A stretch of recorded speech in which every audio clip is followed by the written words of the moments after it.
Sir यहाँ क्यों आए मुझे लेकर? सर को तो पहचानते होंगे, आपके आसपास ही रहते हैं। बेटा प्लीज बैठ जाओ।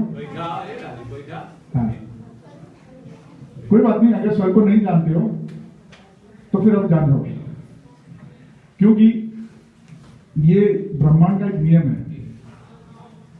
हमें जब कोई व्यक्ति मिलता है या हम किसी व्यक्ति से टकराते हैं या कोई पहल करता है या हम पहल करते हैं तो उसके पीछे कोई ना कोई कारण होता है। हम यूं ही किसी को नहीं मिलते हैं। वो या तो आपका मार्गदर्शन होता है या फिर आपको कोई एक रास्ता दिखाने के लिए होता है, क्योंकि ब्रह्मांड की शक्ति हर जगह से काम कर रही है और वो हमें अपने रास्ते की तरफ ले जाने में मदद करता है। या तो वो हमें अनुभव देगा या फिर वो हमें क्या देगा, कोई एक कामयाबी देगा। कोई यूं ही इस दुनिया में नहीं आता है। एक मिनट के लिए अपनी जिंदगी को पलट दो और वापस अपने बचपन में चले जाओ। जब घर में झगड़ा होता था तो समझ में नहीं आता था कि हम जिंदा क्यों हैं, आखिर हम इसी घर में क्यों पैदा हुए और हमें यही माँ बाप क्यों मिले। आप लोग साफ सुनाई दे रहे हैं ना? Yes sir. ये मैं बंद कर दे। लास्ट एक्सरसाइज करेंगे उसमें चालू करेंगे। बंद कर दो। नहीं सर, आवाज आ रही है आगे तक? मेरी आवाज काफी है? Yes sir. आवाज सर आपको सही रहने दीजिए, इसी में काम चलिए, बहुत नहीं, नहीं, नहीं, नहीं, लाइट नहीं है ना। ये लास्ट एक्सरसाइज के लिए हम लोग रखेंगे, हाँ, ये बहुत इंपॉर्टेंट हाँ, है। ठीक ठीक दुर्गा सही कर। थोड़ा सा इसका इनको प्रॉब्लम तो नहीं ना, तो शायद हो सकता है आवाज। सारे बच्चे आ गए? Yes sir. मैं इसको बंद कर देता हूँ बेटा, देखो ये स्विच है, जब आपको बोला जाएगा तो बस इसको ऑन करना, ये जो स्विच है, राइट? अभी ऑफ कर दिया, याद है ना बोला स्विच?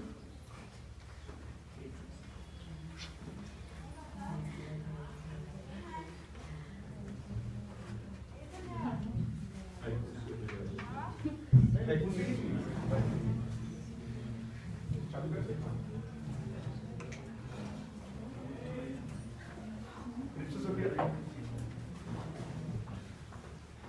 तो बच्चों, आप लोगों को 9, 10, 11, 12 हम लोग अक्सर 9, 10, 11, 12 को इसलिए चुनते हैं क्योंकि आज तक तो आपको दुनिया के बारे में कुछ नहीं पता।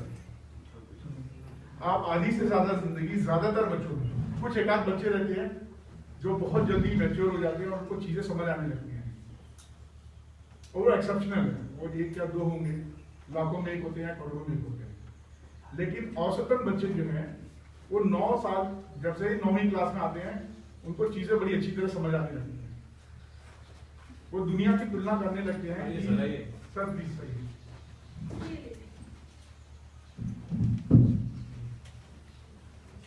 ये रहो संजय।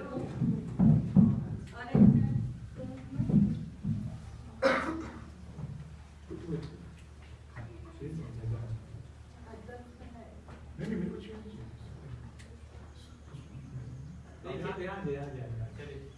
आप शुरू रहिए, आप चलिए समझाइए। तो होता क्या है कि अक्सर हम लोग ये सोचने लगते हैं कि आखिर हमें इस दुनिया में आने का मतलब क्या है, मकसद क्या है, और हम आए तो केवल इंसान के रूप में क्यों आए। और जब आ ही गए तो दुनिया में वो कौन से लोग हैं जो कामयाब होते हैं, और कामयाबी की कोई परिभाषा नहीं है। आपकी कामयाबी बचपन से शुरू हो जाती है। जब पहली बार आप रोते हो तो पहली कामयाबी होती है कि जो माँ का दूध मिल जाए, इसलिए बच्चा रोता है ना, उसे क्या पता। लेकिन जब बच्चा बड़ा होता है और थोड़ा और बड़ा होता है, उसे भूख के बारे में पता चलता है तो टेंडरम्स करता है, मतलब खाना नहीं मांगता लेकिन बदमाशी सारी करता है। आखिरी में माँ पूछती है बेटा क्या हुआ, तो बोलता बस बस बस हो गया, सामान पटकेगा, लड़ाई करेगा। कितने बच्चों के घर में छोटे भाई बहन हैं? वेरी गुड, मतलब सभी को एक्सपीरियंस है ये। वो बच्चा आखिरी तक एक्सेप्ट नहीं करेगा कि मुझे, वो बोलता नहीं है कि मुझे, लेकिन माँ को पता चल जाता है और वो उसको खाना देती है और वो खाते हुए सो जाता है। फिर अगले दिन बड़ा खुश रहता है। मोमेंटली जो उसका मोमेंट चेंज होता है, जो भावनाएं चेंज होती हैं, उन भावनाओं में उसके बस में कुछ नहीं है। जो नेचुरल इंस्टिंक्ट है, नेचुरल इंस्टिंक्ट का मतलब होता है जो प्राकृतिक उसके शरीर के अंदर पहले से पूर्व चेतना है, उसके हिसाब से वो कार्य करता है। चेतना समझ में आती है? ये चीज मैं आपको बताऊंगा, मन, बुद्धि और चेतना, इन तीनों का संबंध हमारे दिमाग के साथ कैसे है और कैसे इन तीनों को अगर हम समझ जाएं तो जो ब्रह्मांड की शक्ति जो मैंने भी थोड़े दिन पहले आपको एक्सप्लेन किया वो किस तरीके से हमारे लिए काम करेगी। क्योंकि यहाँ पे बहुत सारे बच्चों के मन में ये दुविधा होगी कि हम जिंदगी में कुछ नहीं बन पाएंगे, फिल्म स्टार नहीं बन सकते, एक अच्छे सिंगर नहीं बन सकते, एक वैज्ञानिक नहीं बन सकते, एक डांसर नहीं बन सकते, एक क्रिकेटर नहीं बन सकते। क्यों? या तो मैं ऐसे गांव या डिस्ट्रिक्ट से हूं जहां पे ये सुविधाएं नहीं है, या मैं ऐसे परिवार से नहीं हूं जहां पे इतनी ज्ञान नहीं है, या मैं ऐसे परिवार से हूं जहां पे मेरे पास पैसे नहीं है और मैं कुछ नहीं कर सकता। क्योंकि आप लोग बड़े खुशकिस्मत हो या मैं बोलूं बहुत भाग्यशाली हो कि आप लोग कंप्यूटर युग में पैदा हो। किस युग में? Very good. और दूसरी चीज, दुनिया के महान लोगों ने आज का दिन बनाने के लिए अपनी जिंदगी खत्म कर दी। आज सिर्फ अपने कपड़ों की तरफ देखो, इस ब्लैक बोर्ड की तरफ देखो, उस कैमरे की तरफ देखो, वो स्पीकर की तरफ देखो, यहां तक ये दीवार और ये जो कैमरे जो भी कुछ लगा है, इसके पीछे लाखों लोगों ने अपनी जिंदगी बर्बाद कर दी। लेकिन करोड़ों लोगों ने ये सोचा कि सुबह उठ के मैं करूं क्या और वापस बिस्तर में घुस गए। तो मैं उन करोड़ों लोगों को बिल्कुल शिकायत नहीं करूंगा, क्योंकि जो एक बंदा उठा सुबह और उसने एक सपना देखा कि लाखों टन कुछ हवा में उड़े और इंसान उड़ के लाखों करोड़ों की मील कुछ घंटों कुछ मिनटों में तय कर ले, तो उसने एक जहाज बनाया। वो व्यक्ति अकेला कभी नहीं था, वो पहला इंसान भी नहीं था कि जिसने जहाज के बारे में सोचा। युगों पहले भी कई लोगों ने सोचा, अपनी जान गंवा दी घूमने के चक्कर में, लेकिन कामयाबी किसको मिली? वो कौन था? Wright brothers. उसने लोहे को आधुनिक तरीके से उड़ा दिया और आज की डेट में आपके सामने जो प्रेजेंट दुनिया है वो है। हम लोग टेलीपैथी के बारे में जानते हैं, हमारे रामायण पुरातत्वों में भी लिखा है टेलीपैथी, लेकिन उसको किस तरीके से भौतिक रूप में यानी प्रेजेंट सिचुएशन में कैसे यूज करते हैं अभी तक अध्ययन का विषय है। लेकिन एक बच्चा उठता है और वो एक फोन बनाता है और हेलो बोलता है और दुनिया आपके हाथ में। कम से कम हफ्ते भर या 2 महीने की चिट्ठी का इंतजार नहीं कि डाक भैया आएंगे और एक चिट्ठी देंगे। तो वो गाने खत्म हो गए, संदेश से आते थे, अब आते हैं व्हाट्सएप और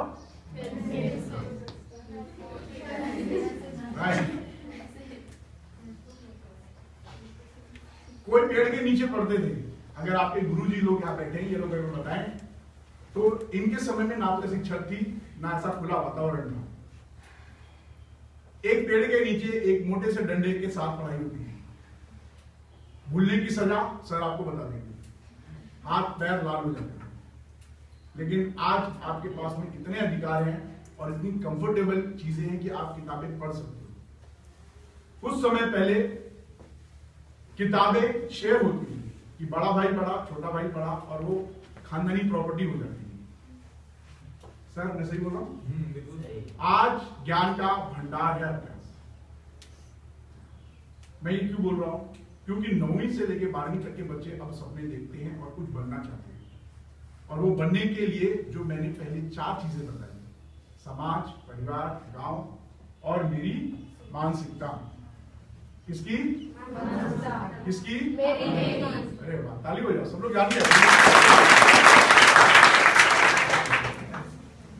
ये जो हडल्स है ना, ये रोड़ाएं हमारी जिंदगी के जो हैं, इनको कैसे पार किया जाए, ये आने वाले कुछ घंटे के सेशन में हम लोग सीखेंगे। बहुत सारी बच्चियां हैं और बच्चे हैं, यहाँ पे तो ज्यादातर बच्चे ही नजर आ रही हैं, और इनको लगता है, मुझे जो लगता है कि समाज में बराबरी का अधिकार केवल औरतें ला सकती हैं, और किसी देश की अगर अर्थव्यवस्था देखनी है तो सबसे पहले उस घर की पढ़ी हुई लड़की या औरत को देखा जाए तो अर्थव्यवस्था अपने आप स्टेबल हो जाएगी। ऐसा कहा जाता है। लड़के क्या है, लड़कों को बहुत पैम्पर किया जाता है, मतलब प्यार से, बड़े प्यार से पाला जाता है, एकदम नाजुक की तरह। लेकिन जब वो शहरों में जाते हैं तो एक वक्त का खाना बनाने में बड़ा स्ट्रगल हो जाता है। लेकिन आज की डेट में लड़के भी कम नहीं है। दुनिया के सबसे बेहतरीन शेफ कौन है? लड़के भी बहुत आगे हैं। आप ही लोगों को खाना बनाने का अधिकार नहीं है, और इसीलिए होटल मैनेजमेंट में जितने भी टॉप बॉसेस है वो कौन है? लेकिन लास्ट टाइम एक लड़की फर्स्ट आई है मास्टर शेफ में, वो उसके बारे में आप लोग जानते होंगे। तो दोस्तों मैं आपको ये सब बताने के लिए इसलिए लाया हूं क्योंकि किशोर अवस्था शिक्षा कार्यक्रम के अंदर बहुत सारी चीजें हम डिस्कस करते हैं, जैसे स्वास्थ्य, इसमें होने वाली परेशानियां, स्वस्थ शरीर कैसा रखा जाए, आत्महत्या क्यों नहीं की जाए, कैसे बचा जाए, इसके अलावा हम अपने जीवन में किन आदतों को पालें जो हमें एक बेहतरीन इंसान बनने में मदद करे, क्योंकि जिंदगी छोटी छोटी छोटी आदतों का एक बड़ा रूप है। क्या बेटा? नहीं आप बोलिए, क्या बोला? वेरी गुड, ताली बजा दीजिए। मैंने इसलिए उस बेटी को बोल दिया कि एक शब्द के कई तरीके हो सकते हैं। जैसे मैंने बोला यहाँ पे हर एक के पास अपना अपना, लेकिन मीनिंग क्या है हमारा? अर्थ एक आता है। तो यहाँ पे जो कुछ भी सिखाया जाएगा वो हजारों में से एक होगा, लेकिन वो इकलौता नहीं होगा। तो आपको जो आपकी पर्सनैलिटी पे सूट करे वो चीज आप अपना लें, और साथ में एक कंसर्न मुझे दे। पीछे आपके वीडियो रिकॉर्डिंग हो रहा है, कोशिश है कि किसी की फोटो ना आए, इसीलिए मैंने पीछे की तरफ लगाया। लेकिन फिर भी अगर किसी की फोटो आ जाए या चेहरा आ जाए तो उसको कोई आपत्ति तो नहीं है? पक्का? कल की डेट में आप लोग अगर कोई बड़े इंसान बन गए तो मुझ पर क्लेम तो नहीं करोगे ना? बहुत डर लगता है, पैसे नहीं होते खुद देने के लिए, क्योंकि मुझे 100% यकीन है कि आप में से ही कोई अब्दुल कलाम है, कोई मैडम क्यूरी है, कोई सुनीता विलियम्स है, तो इनको नहीं, कोई बात नहीं। आप सभी लोग वैज्ञानिक हो सकते हो, राष्ट्रपति हो सकते हो, प्रधानमंत्री हो सकते हो, या किसी बड़ी कंपनी के CEO, चीफ एग्जीक्यूटिव ऑफिसर हो सकते हो। तो मैं आप सभी का स्वागत करता हूं किशोर अवस्था शिक्षा कार्यक्रम, जो कि 10 साल से 19 साल के बच्चों के लिए। यहाँ पे मौजूद आपके टीचर्स, प्रबंधक, प्रिंसिपल सर, स्कूल, और ये जो मेरी सहयोगी टीम पीछे दिख रही है ये, और डीपी पांडे जी के माध्यम से इस स्कूल में आए हैं, और आप लोग खुद यहाँ पे प्रेजेंट हो, राइट? Yes sir. तो मैं आप लोगों का स्वागत करता हूँ, आप लोगों से चाहूंगा कि इन सभी लोगों के लिए जोरदार ताली मार के कार्यक्रम।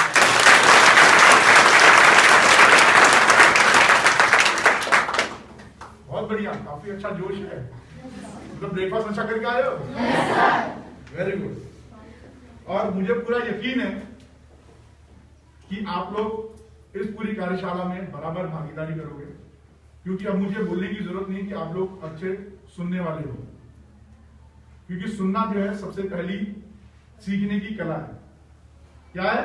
सीखने की कला है। Very good. अगर हम किसी बात को बिना रोक टोक के आखिरी तक सुनते हैं और उसके बाद उस विषय से संबंधित आखिरी में प्रश्न पूछते हैं, तो इसका मतलब कि आप किसी चीज को सीख रहे हो। साथ में ये फोन भी एक डिस्ट्रक्शन है जिसे बंद कर देना चाहिए। डिस्ट्रैक्ट कर रहा नहीं है? Yes sir. हाँ, मुझे लगा नेटवर्क नहीं आएगा, लेकिन यहाँ पे लगता है बेहतरीन नेटवर्क है। एक सेकंड बेटा, मैं इसको बंद कर दूंगा, इसकी जरूरत हमें पड़ेगी लास्ट में, है बेटा? तो किशोर अवस्था क्या है इसके बारे में मैंने आपको बता दिया। 10 से 19 साल ये हर एक शिशु अवस्था, बाल अवस्था, और से ही आता है किशोर अवस्था, और इसके बाद फिर आगे और फिर जिंदगी नहीं खत्म नहीं। हमारे धर्म में तो बोलते हैं भैया फिर आप एक चक्कर में आओगे। किसमें आओगे? ये शरीर नाशवान है, आत्मा नहीं। हाँ, तो वो एक चक्कर में रहोगे, खत्म कभी नहीं होगे। बस इस शरीर का जो रोल है वो हमें पूरा करना है। जैसे गाड़ी का पर्पस क्या है? Point A two point B travel कराना, और इस बीच में जब हम ट्रेवल करते हैं, इस बीच की जो जर्नी होती है उसे बोलते हैं लाइफ। क्या बोलते हैं? लाइफ। और जब हम पीछे पलट के देखते हैं तो हम देखते हैं कि हमने अपने इस पूरे शरीर को कैसे रखा। मैं तो गाड़ी को मेंटेन करके रखा कि नहीं? गड्ढा तो खुदा दिया नहीं, आराम से प्यार से, फिर घर जाके इसको अच्छी तरह साफ किया ताकि कल सुबह, हाँ, और समय समय पे सर्विस कराई। तो ऐसे ही हमारा किशोर अवस्था में शरीर एक गाड़ी है, इसको स्वस्थ रखना किसकी जिम्मेदारी है? नहीं, नहीं नहीं, हमारी भी नहीं, मम्मी की भी नहीं, मेरी। किसकी? मेरी। हाँ, क्योंकि खाना मम्मी नहीं खाएगी और मम्मी का मन नहीं करेगा खाने का। मन किसा करता है? मेरा। Very good. तो मेरी जिम्मेदारी है कि मैं मना करूं कि अगर तली भुनी चीजें मिल रही हैं या फास्ट फूड जो चाउमीन और गोलगप्पे है वो ना खाऊं, मैं खाऊं फ्रेश खाना। अब कितनों के सपने टूट जाएंगे वो एक साइड रख लेना। जिनके सपने टूट गए वो एक साइड रख लेना, क्योंकि अगर आप कोका कोला पेड़ को दोगे तो क्या पेड़ बड़ा होगा? तो जहर अपनी जिंदगी में क्यों डालोगे आप अपने शरीर में? क्योंकि शरीर को चलाना है ना, नहीं तो आपके सपने टूट जाएंगे भविष्य के। पता चला हॉस्पिटल के चक्कर लग रहे हैं और पैसे खत्म, और जो पैसे कमा रहे हो हॉस्पिटल में। दूसरी, किशोर अवस्था में क्यों इंपॉर्टेंट है? क्योंकि छोटी छोटी आदतें बुढ़ापे में नुकसान देती है। तो स्वस्थ खाओ और जी भर के नींद लो। कितना? जी भर के। तो जी भर के नींद कितने घंटे की होती है? अरे 6 और 8 दोनों ही बराबर है, और ताली बजाओ। अब ये बताओ, बिस्तर में घुसना नींद है कि बिस्तर में जाके सो जाना नींद है? लेकिन इस उम्र में तो सपने बहुत आते हैं। तो सपनों का क्या करूं सर? सपने आते हैं? कितनों को आते हैं? Very good. अब ये बताओ, कितने लोग प्रैक्टिकल सपने देखते हो? प्रैक्टिकल मतलब जिसे जागने के बाद आप कर सकते हो। अब आपने सपना देख लिया कि मैं ऐश्वर्या राय से शादी कर रहा हूं, तो ये सपना हुआ क्या? अभिषेक बच्चन और अमिताभ बच्चन पटक के पीटेंगे और मुलायम सर फांसी करेंगे कि हमारे बाबूरिया का सपना देख रहे हैं, और लड़कियां जो ऋतिक रोशन से शादी करेंगी उनको राकेश रोशन मार डालेंगे। तो ये प्रैक्टिकल है या नहीं? प्रैक्टिकल सपने क्या हुआ? आपने कोई चीज पढ़ी और सो गए, और सपने में उसको सॉल्व करते रहे। आप सभी लोग अच्छे बच्चे हो ना, 9, 10, 11, 12 के हो, पढ़ते पढ़ते सो जाओगे तो सपने में भी रीडिंग आएगी, और 90% प्रॉब्लम जब सो के, अच्छा ये आज सॉल्यूशन है। ऐसा होता है? लेकिन कब होता है? जब एग्जाम होता है। उससे पहले होता है क्या? नहीं। Very good. अब ये कैसे होगा ये भी मैं आगे बात करूंगा। क्या बेटा? चलो सपनों से एक छोटी सी कहानी, क्योंकि टाइम लंबा खींच जाएगा तो सपने की कहानी सुनाता हूँ। अग्नि की उड़ान कितने लोगों ने पढ़ी है? ओ सॉरी, आप लोग बहुत छोटे हो, मैं भी आपकी उम्र में ऐसी किताबें नहीं पढ़ता। डॉक्टर अब्दुल एपीजे कलाम, उनकी किताब है एपीजे अब्दुल का की अग्नि की उड़ान। तो उसमें वो कहते हैं कि जब मैं कोई परेशानी से जूझता था, खासकर जब न्यूमेरिकल प्रॉब्लम होते थे। एक्सक्यूज मी बेटा, आवाज आपकी आ रही है? वहां रिकॉर्ड हो रही है, क्योंकि आपके पास है। जैसे आपका दिमाग शॉर्टकट मारता है, वैसे मशीन भी शॉर्टकट मारता है। जो सबसे पास की चीज रहेगी उसको पकड़ लेना। मेरी आवाज वहां लेट पहुंचेगी, राइट? तो मैंने पहले बोला था पीछे वाले बच्चे प्लीज खामोशी बनाए, वरना वो कैच कर लेगा। एकदम वैज्ञानिक है, और ये कोई आध्यात्मिक बातें नहीं कर रहा। अध्यात्म तो हमारी लिखी हुई है, लेकिन मैं साइंटिफिक तरीके से उसको प्रूव करूंगा। ऐसी कोई नई चीज नहीं बता रहा हूं जो आप घर में नहीं करते, लेकिन कभी इस नजर से आपने सोचा नहीं। तो कृपया यहाँ ध्यान बनाए रखें, अदरवाइज किसी बाबा बाबा के चक्कर में पड़ जाओगे और जिंदगी भर अंगूठियां पहनते रहोगे मेरी तरह, राइट? Yes sir. हाँ, अपने आप को पहचानना है ना हमको। तो सपनों से याद आया, एपीजे अब्दुल कलाम जी जो थे, वो जब परेशान हो जाते थे, उनका दिमाग एकदम थक जाता था, सो जाते थे, और जब सो के उठते थे तो उनके सारे सॉल्यूशंस।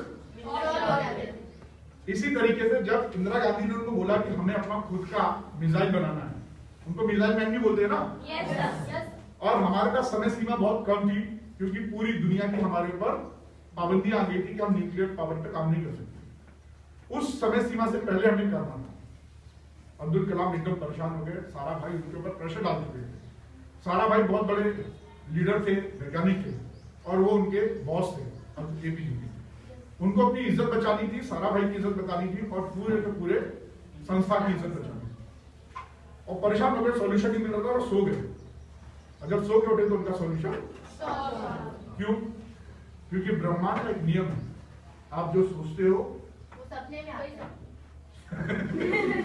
सपने में तो आपका दिमाग काम करता है, अचेतन मन। वो आपको किसी ना किसी से मिलाएगा, लेकिन उसको पहचानने का काम किसका है? मेरा। Very good. आप लोग भावनाओं में ना बने, क्योंकि हमें प्रैक्टिकल रहना है। जैसे गाड़ी में बस चलता है ना, तो जब जो गाड़ी चलती है उसमें पैसेंजर्स बैठे रहते हैं, तो जब ड्राइवर ब्रेक मारता है तो सारे पैसेंजर आगे बढ़ जाते हैं या पीछे जाते हैं। तो जब मैं आपको भावनाओं के सफर में लेके जाऊं तो यही रहना, बाहर मत जाना सब दिमागी तौर पे, शारीरिक ध्यान देना, दिमाग वहां चले, ऐसा नहीं करना।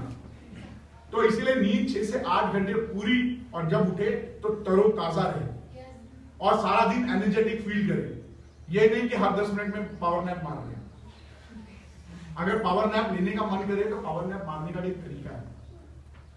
पावर नैप होता है 10 मिनट, आधे घंटे, 2 घंटे की नींद पावर नैप नहीं कहलाती, राइट? तो पावर नैप टेम्पररी पावर होता है। इसके अलावा आपको चाहिए भरपूर पानी, क्योंकि हमारा पूरा शरीर किससे बना है? पानी से। कितना? 70 से 80%। Very good.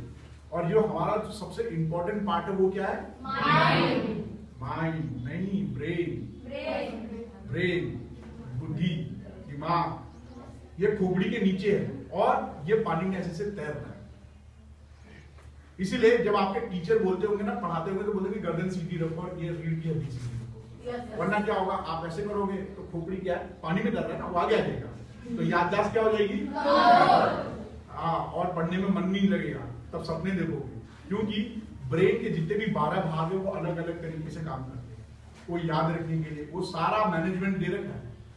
जैसे आपके स्कूल में प्रिंसिपल सर कुछ और करते होंगे, प्रबंधक सर कुछ और करते हैं, साइंस के टीचर साइंस पढ़ाते हैं, ऐसे ब्रेन आपका बटा हुआ है। तो अगर कल्पना की दुनिया से दूर रहना तो कमर सीधी और गर्दन सीधी और सर को बैलेंस रखे, ताकि जो हमारा शरीर का अगर बीच से एक लाइन बनाया जाए और जब उसको फोल्ड किया जाए तो बराबर मैच करे। इसे कहते हैं सिमेट्री। क्या बोलते हैं? सिमेट्री। Very good. हिंदी में क्या बोलते हैं वो सर बताएंगे, सॉरी हाँ, आप लोग गूगल पे सर्च कर लेना। तो जैसा भाग इधर रहेगा वैसे ही भाग रहेगा, जब फोल्ड करेंगे बराबर। तो जब मैं आपको बोलूंगा तो आपके कान बराबर सुनेंगे, अदरवाइज का नहीं करोगे, तब बोलोगे हाँ। और आंखें एकदम बराबर होनी चाहिए। आंखें आपके बयां करती है कॉन्फिडेंट। क्या करती है? कॉन्फिडेंट। इसीलिए आंखों से आंखें मिला के बात करने की जरूरत बहुत कम लोगों को। और जब कोई छोटा बच्चा आपकी आंखों में आंखें डालता है ना, तो आपको डर लगा होता है, नजर नीचे, क्योंकि आप अपने आप को उस नजर में देख रहे हैं और आपका कॉन्फिडेंट लोग कर रहे हैं। तो आंखों में आंखें डाल के जब बात करते हैं तो वो आपका आत्मविश्वास बढ़ाता है। और जैसे आप गलत रहोगे वो नजर, हाँ, लेकिन हमारे संस्कार में एक अलग चीज है आंखों का, राइट? अब ये हो गया आपके हेल्थ से संबंधित। जब किशोरावस्था आती है तो हमारे साथ में शारीरिक विकास तो होता ही है, हमारा मानसिक विकास होता है, सामाजिक विकास होता है और तर्क करने का तर्क संगत विकास होता है। तर्क भी करते हैं बड़े बड़े, इसलिए आप लोग सुनते नहीं हो करते। इस वक्त मम्मी पापा के बहुत कम बच्चों की पढ़ती होगी, बेचारे हर रोज कॉम्प्रोमाइज करते होंगे। उनको अकेले रहना बहुत पसंद है, रूम के अंदर एक सेपरेट रूम मिल जाए, अच्छा कपड़ा है, और आज का जो फैशन चल रहा है उसके हिसाब से चीजें उसके पास होनी चाहिए, जो भी आधुनिक चीजें उनके हाथ में होनी चाहिए। वो हर जगह अपनी इज्जत चाहता है और बड़ी जल्दी बेइज्जती भी उसको महसूस होने लगती है किशोरावस्था। अगर वो डांट दे तो दिमाग काम नहीं करता है, लॉजिक काम नहीं करता, सीधे दिल पे एकदम मन पे लग जाएगा। और उसके बाद तो भैया कसम खाली बात नहीं करेंगे जब तक कोई मतलब ना आ जाए, राइट? फिर कॉम्प्रोमाइज करना पड़ता है। ये किशोरावस्था की कुछ खासियत है। ये तो होगी अच्छी और बुरी चीजें। इसमें एक बड़ी अच्छी चीज है किशोरावस्था, उनके अंदर ना दिल में बड़ा सारा दया बड़ी करुणा है। किसी को मार खाते नहीं देख सकते, किसी छोटा जानवर हो या इंसान हो, किसी के प्रति बुरा नहीं सुन सकते। ये किशोरावस्था में बहुत प्रचुर मात्रा में है। मतलब कुछ कर गुजरने की चाह रहती है ना? लेकिन सबके अंदर रहती है, वो शो ऑफ नहीं करते। कुछ लोग होते हैं ना, वो एकदम समझ गए हैं, कहूँ ना बात नहीं कर लेंगे, वो थोड़े प्रैक्टिकल हो जाते हैं। अपना अपना तरीका है। जैसे आप कपड़े पहनते हो ना, तो यहाँ पे सबका यूनिफॉर्म एक जैसा है, राइट? लेकिन क्या सब एक जैसे ही पहने हो? आप लोगों को जब यूनिफॉर्म दी होगी तो एक ही जैसी दी होगी ना। आज उस यूनिफॉर्म की स्थिति कैसी है? ये आपके व्यक्तिगत विशेष के ऊपर है, आपने उसको अपनी आदतों के अनुसार कैसे रखा। घर जाके फोल्ड करके फेंक दिया तो उसने वैसा ही शेप लेगा जैसे आपने फेंका होगा, या किसी ने उसको तहा करके रखा, और जब उसको पहना तो उसने कैसे मेंटेन रखा। आप ही में से एक बच्ची ऐसी होगी, बच्चा ऐसा होगा जो घर तक जाता होगा, उसके कपड़े गंदे नहीं होते होंगे, लेकिन एक बच्चा ऐसा होगा जो बेचारा समझ नहीं आता होगा मेरे कपड़े गंदे क्यों हो जाते हैं, और रोज बेचारा जाके या तो डांट सुनता होगा या खुद ही धोता होगा, बोलता रोज धोना पड़ता है। काश कोई ऐसी ताकत आ जाएगी इसको धोना ना पड़े, है ना प्रॉब्लम? ये कॉमन प्रॉब्लम है। ये क्यों आया? क्योंकि हम सब ऊपर वाले की बनाई हुई सबसे खूबसूरत चीज है। क्या है? खूबसूरत चीज। जिस तरीके से आपको सबसे अलग खाना पसंद है, पहनना पसंद है, और जब मार्केट में कोई चीज खरीदने जाते हो सबसे अलग और सबसे बेहतर होनी चाहिए, और उसमें आज के आधुनिकता यानी समझ रहे हो? हाँ, आज का जो मॉडर्न तरीके का जो भी रिक्वायरमेंट है पूरा होना चाहिए। जैसे कपड़े, उसमें बराबर पॉकेट होना चाहिए अच्छे। अगर आजकल तो सूट और सलवार पहनते उसमें भी पॉकेट रहता है, जीन्स होना चाहिए, मॉडर्न कपड़े, है ना? ये पसंद है ना हमें? तो सोचो जब ऊपर वाले ने आपको बनाया तो उसको भी तो यूनिक करने का शौक है। इसीलिए ये बच्ची से लेकर वो आखिरी बच्चे तक, और इस बच्ची से लेकर उस आखिरी बच्ची तक जितने लोग हैं, ना तो उनका शकल मिलता है, ना उनका अकल मिलता है, ना उनकी आंखें मिलती है, ना उनकी आवाज मिलती है, ना उनकी हाइट मिलती है, और ना उनके चेहरे का रंग। तो इसका मतलब कि आप सभी लोगों ने को ऊपर वाले ने इतने खूबसूरत तरीके से बनाया है, इतने खूबसूरत तरीके से बनाया है कि उसने एक जैसा रखा ही नहीं। तो आप क्या सोचते हो कि टैलेंट एक जैसा होगा आपके अंदर? नहीं। किसी खास कारण से आपके अंदर एक स्पेशल टैलेंट होगा, और वो टैलेंट को सर्च करते करते हम लोग पढ़ाई कॉपी करते हैं, कपड़ा पहनने का कॉपी करते हैं, और हम अपने अंदर का जो की स्ट्रेंथ, मतलब जो मेरा मेन गुण है, और उसको भूलते जाते हैं। हम कॉपी करने में लगे रहते हैं, अपनी ओरिजिनलिटी पे ध्यान ही नहीं देते। अगर कॉपी भी करते हैं तो कहीं ना कहीं वो मेरी ओरिजिनलिटी को मिक्स करके उसको खराब कर देती है। इसीलिए जब आप एक ड्राइंग बनाओगी और ये ड्राइंग बनाएंगी, भले कॉपी कर रही हो लेकिन कुछ अलग होगा। तो जो बच्चे इंजीनियरिंग कॉलेज या मेडिकल कॉलेज में जाके सोचते हैं कि हम सब डॉक्टर बनेंगे, हम सब इंजीनियर बनेंगे, तो आई एम सॉरी, वो सब डॉक्टर इंजीनियर नहीं बनते। कुछ को ये समझ नहीं आता कि मैं इंजीनियरिंग कर क्या रहा हूं, कुछ को ये समझ नहीं आता कि मैं डॉक्टर बन कैसे गया। कई लोग सोचते हैं मैं आईएएस और पीसीएस बन कैसे गया, और फिर वो आखिरी तक लड़ते रहते हैं अपने से। वो किसी और से नहीं लड़ते, किससे लड़ते हैं? अपने से। और रोज अपने आप को खोजते हैं कि मैं आखिर ये नौकरी क्यों कर रहा हूं। पता चला कि लास्ट में उसका पैशन कुछ और था। उसका पैशन था इब्राहिम लिंकन बनना, समाज को सुधारना, स्लेवरी को खत्म करना। इब्राहिम लिंकन के बारे में जानते हो? यस। उन्होंने पूरी कायनात पलट दी थी। यस। और दास प्रथा खत्म कर दी, वरना हम गुलाम होते। नहीं। वो जिंदगी नहीं मालूम है, कोई बात नहीं। अगर नहीं पता तो इसमें आपकी गलती बिल्कुल नहीं है, क्योंकि जब मैं आपकी उम्र में था तो मुझे भी नहीं पता था। लेकिन मैं आपका इंट्रोडक्शन करा दे रहा हूं। तो जिंदगी लग जाती है तय करने के लिए कि मेरा गुण क्या है, और अगर मैं नौकरी भी कर लेता हूं तो मैं नौकरी केवल बोझ की तरह देखता हूं। क्या करता हूं? लेकिन अगर मेरा शौक ये बन जाए कि मुझे आईएएस बनना है, पूरे शौक से काम करना है, डॉक्टर बनना है, मरीज को पूरे शौक से करना है, तो उस व्यक्ति को कभी जिंदगी में काम नहीं करना है। क्योंकि आइंस्टाइन से पूछा गया कि सर आपकी इतनी उम्र हो गई, इतना काम आपने कर लिया, तो आपके ब्रेन की सर्जरी कर दें, आप ठीक हो जाओगे। तो उन्होंने क्या कहा मैंने काम नहीं किया, मैंने पूरी जिंदगी एंजॉय किया। वो मेरा काम नहीं था, एंजॉय था। और जब मरने लगे तो उन्होंने कहा कि मैंने बहुत कुछ समाज को दिया और मैंने बहुत कुछ सीखा। तो रखा गया था, वो तो चोरी हो गया सर, जी हाँ, वो कॉन्स्पिरेसी है, वो ब्रेन चोरी हो गया। हाँ, उन्होंने कहा अब मुझे ठीक नहीं, मुझे अब सोने दो, मेरे को इलाज नहीं चाहिए, मुझे मरने दो। और वो जो मरने का कॉन्फिडेंट उनके शरीर में था, वो बयां करेगा। अगर आपके घर में कोई बुजुर्ग अपनी जिंदगी को पलट के देखता तो वो हमेशा अपने आप को ये सोचता होगा कि मैंने क्या किया कि मेरे बच्चे खराब हो गए। वो जिंदगी भर पूछता है कि मैंने ऐसी कौन सी नौकरी की कि मेरे को फला फूला नहीं। अगर मैं ये करता तो मैं अपनी जिंदगी एंजॉय करता। जो आप किशोर अवस्था में एंजॉय कर रहे हो वो टेम्परेरी एंजॉय है, लेकिन परमानेंट नहीं है। तो मेरा कहने का मतलब है कि अगर किशोर अवस्था में हम केवल अपने मेन गुण को पहचान ले, क्या पहचान ले, तो जिंदगी बहुत सुहानी हो जाएगी, इररेस्पेक्टिव ऑफ कि हमें पैसा मिले। पैसा तो झक मार के वापस आएगा जैसे 3 इडियट में कहता है, लेकिन अगर आपने अपने काबिलियत और गुण में हासिल कर लिया तो सारी जहां आपकी और सारी धरती आपकी। तो दोस्तों ये गुण क्या है? 2 गुण तो मैंने आपको बता दिए, सुनना और प्रश्न करना। इसके अलावा मैं अपने मानसिक चीज है यानी बुद्धि, उसको मैं कैसे प्रोग्राम करूं? क्या करूं? कि वो सिर्फ मुझे पहचाने। मैं अपनी खुशी के लिए खुद जिम्मेदार हूं और इस 24 घंटे को मैं कैसे इस्तेमाल करूं, ये मेरी प्राथमिकता होनी चाहिए। इस अचेतन मन को मैं कैसे बोलूं कि किसी लक्ष्य को पाने के लिए जो मेरा शौक है उसको पाने के लिए मैं अपने आप को कैसे प्रेरणा दे सकूं, क्योंकि आप टेम्पररी प्रेरणा लेते हो लेकिन थोड़ी बाद वो डाउन हो जाएगा। क्यों? क्योंकि हमारे आसपास का माहौल बिल्कुल भी वैसा नहीं है। मैं जितनी चीजें आपको बता के निकलूंगा उनमें से 90% से 99% आप खुद उसको रिजेक्ट कर देंगे, क्योंकि आपका अचेतन मन उसको अस्वीकार कर देगा। वो बोलेगा बा सर झूठ बोल रहे हैं, क्योंकि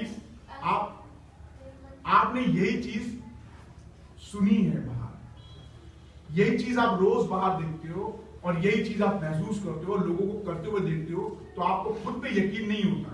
आप सोचते हो कि वो सही बोल रहा है, और उसी की वजह से आज जो कहावत है ना नौ मन गेहूं कोई ना राधा गौरे, ये बिल्कुल गलत है। सर्वश्रेष्ठ और संपूर्ण होने से ही मकसद नहीं मिल रहा है। जहां मैं खड़ा हूं वहां से मैं अगर 1 mm भी अपने पैर को बढ़ाता हूं तो मैं अपनी मंजिल की तरफ जहां हूं वहीं से शुरुआत, जितना हूं वहीं से शुरुआत। तो आप जो एक्सरसाइज करनी है, जो एक्सरसाइज करेंगे वो अभी से इसी वक्त से करना है। और अगर आप अपने मन में उसको हंसते हो तो इसका मतलब आपका ब्रेन अभी तक रीप्रोग्राम नहीं हुआ, और ये रीप्रोग्राम करने का एक ही तरीका है, वो है बार बार लगातार हर बार अभ्यास। और वो अभ्यास कितने दिन? कम से कम 21 दिन। कितने? 21 दिन। उसके बाद तुम्हें उसके बारे में सोचना भी नहीं, वो ऑटोमेटिकली आपका अचेतन मन करेगा। अब ये होता क्यों है? इस वक्त आप जितने बच्चे मुझे सुन रहे हैं, जितने बच्चे मुझे देख रहे हैं और जिस तरीके से बैठे हैं, ये आपके पूर्व किए हुए अभ्यासों की वजह से आप बैठे और खड़े और सुन रहे हैं। जो खास तरह की सूचनाएं आपने अपने दिमाग में डाली होंगी, उसकी वजह से आपका बॉडी गेस्चर, जो बॉडी पोस्चर है, वो हो जाएगा। बॉडी पोस्चर समझते हो? खड़े होने का तरीका, बोलने का तरीका, बात करने का तरीका, आंखें मिला के बात करने का तरीका, ये सारी चीजें इंक्लूड करती है बॉडी पोस्चर। ये आपके आत्मविश्वास, आत्मबल, आत्मशक्ति, जो भी नाम दे दो उसको बताता है। इवन तक कि आप सच और झूठ बोलते हो तो भी आपका बॉडी बोलने की जरूरत नहीं है, शाब्दिक रूप से बोलने की जरूरत नहीं है। अगर आप बैठने और खड़े होने के व्यवहार से जज किया जा सकता है कि वो गलत बोल रहा है। तो अब ब्रेन, माइंड और कॉन्शियस, दिमाग और मन और चेतन, इन तीनों का संबंध क्या है? इसके लिए मैं आपको फिर वापस ले जाऊंगा। मैं क्योंकि यहां पे कोई चीज प्रैक्टिकल करने के लिए है, ये आपके अनुभवों के ऊपर है। आपको पता चल गया आपकी बुद्धि क्या है, जिसे हम छू सकते हैं, देख सकते हैं। जैसे MRI से, एक्सरे से हम अपने ब्रेन की मैपिंग कर सकते हैं और उसके अंदर होने वाली क्रियाओं को इलेक्ट्रोड डाल के देख सकते हैं कि आपका कौन सा पैटर्न क्या है। कब आप हंसते हो, कब रोते हो, कब आपकी भावना ऊपर रहती है, कब भावना नीचे। भावना क्या होती है? हंसना, रोना, चिड़चिड़ाना, जलन करना, घृणा करना, ये बायोलॉजिकल है, प्राकृतिक है। और ये आपकी भावनाओं की वजह से ऊपर नीचे होता है, क्योंकि किसी विषय के शब्द को आपने किस विचार और किस भावना से अपने दिमाग के अंदर प्रोग्राम किया है, ये निर्भर करता है आपके ऊपर। तो जब ये चीजें विचार और भावना जुड़ती है तो मन के पास आती है। किसके पास? मन के पास। मन कोई भौतिक चीज नहीं है, उसे केवल हम महसूस कर सकते हैं। उसको केवल हम क्या कर सकते हैं? महसूस कर सकते हैं। जैसे हमारा मन करत है कि आज हम चाट खाएंगे, तो मन ने कहा, लेकिन दिमाग क्या बोलता है? नहीं, वो जंक फूड है। क्या है? Junk food. हाँ, आपको दिख रहा है कि वो अपने जेब में ऐसे हाथ डालता है, उसी से पूछता है, फिर गोलगप्पे बनाता है। ऐसे पूछेगा और बनाएगा। दिमाग बोलेगा देखो कितना गंदा है, लेकिन मन बोलेगा खा लो यार, छोड़ो, कंसंट्रेट करो किसने? गंदगी दिखती है क्या? अब आप उसको अवॉइड करते हो, आपको पता है ये बात, क्योंकि दिमाग क्या करता है? लॉजिक लगाता है, और मन, आपको पता है कि ये बंदे का स्पर्श बहुत खराब है। ये स्पर्श होता है ना, स्पर्श, अच्छा स्पर्श और बुरा स्पर्श, आपको पता है, लेकिन मन बहकने लगता है। आपका दिमाग बोलता है ये गलत हो रहा है, लेकिन मन बोलता है छोड़ो, जाने दो भाई, अभी जो है। दिमाग लॉजिक लगाता है और मन, लेकिन अगर किसी चीज को, इन दोनों को जोड़ दिया जाए, जैसे आपने साइकिल चलाने का जब अभ्यास किया, दिमाग ने बोला साइकिल चलाओगे तो बहुत मजा आएगा, बहुत मजा आएगा। आपने उसको सोचा, कोई तो साइकिल चला रहा है, और उसको अपने दिमाग में कल्पना की कि वो क्या कर रहा है? चला रहा है। उसका व्यवहार देखा, वो साइकिल पे जब चला रहा था तो लोग बड़ी इज्जत दे रहे थे कि जा बेटा ये काम कर गया। उसको हर जगह पहली प्राथमिकता मिल रही थी, बेटा ये काम कर गया। तो आपको लगा कि मेरे को भी प्राथमिकता मिलेगी और मुझे लोग धन्यवाद करेंगे, मैं लोगों की मदद करूंगा, मैं साइकिल से फटाफट स्कूल जाऊंगा और साइकिल जाते वक्त कैसे सुंदर दिखूंगा। आपने पहले इसको सोचा, फिर आपने जब ये साइकिल सीखी होगी तो कितने से रहे? चिन्ह से, छोटे से। साइकिल कैसी होगी? तो क्या आपने हिम्मत छोड़ दी? नहीं। आपने सारे वो जुगाड़ लगा दिए जिससे वो साइकिल पकड़ सके, और उसमें क्योंकि सीट बेल्ट बैठ नहीं सकते, तो आपने क्या किया होगा? उसमें पैर डाला, और उसके बाद चोट लगी होगी, फिर भी साइकिल सीखी होगी, फिर ब्रेक मारना नहीं आता होगा, पैडल कहां मारना और कहां रोकना ये भी नहीं। लेकिन आज आप लोग इतने ज्यादा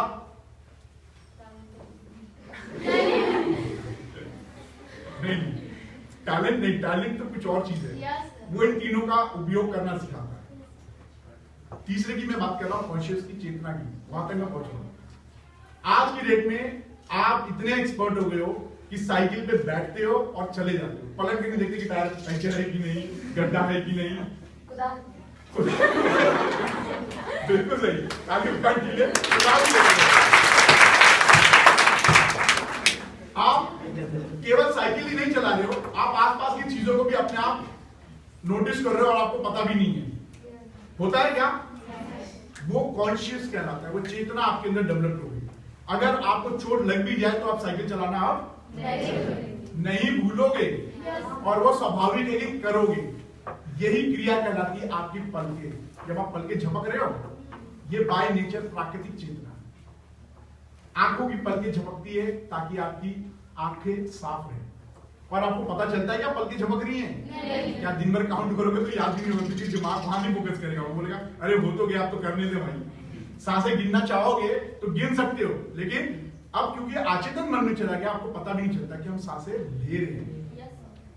दिल की धड़कन धड़क रही है, लेकिन हमने अभ्यास क्या कर रखा है? हमने ये चीज सीखा है कि हर वक्त ओवर थिंकिंग करो। क्या करो? ओवरथिंकिंग। दूसरों की बात को इमीडिएटली ले लो। अगर दूसरा बोलता है कि मैं छोटा हूं और मैं कुछ नहीं कर सकता, तो मैं मान लूंगा मैं छोटा हूं और मेरे बस का नहीं। तो अगर तेंदुलकर सोचे होते तो क्या आज वो क्रिकेट के भगवान होते?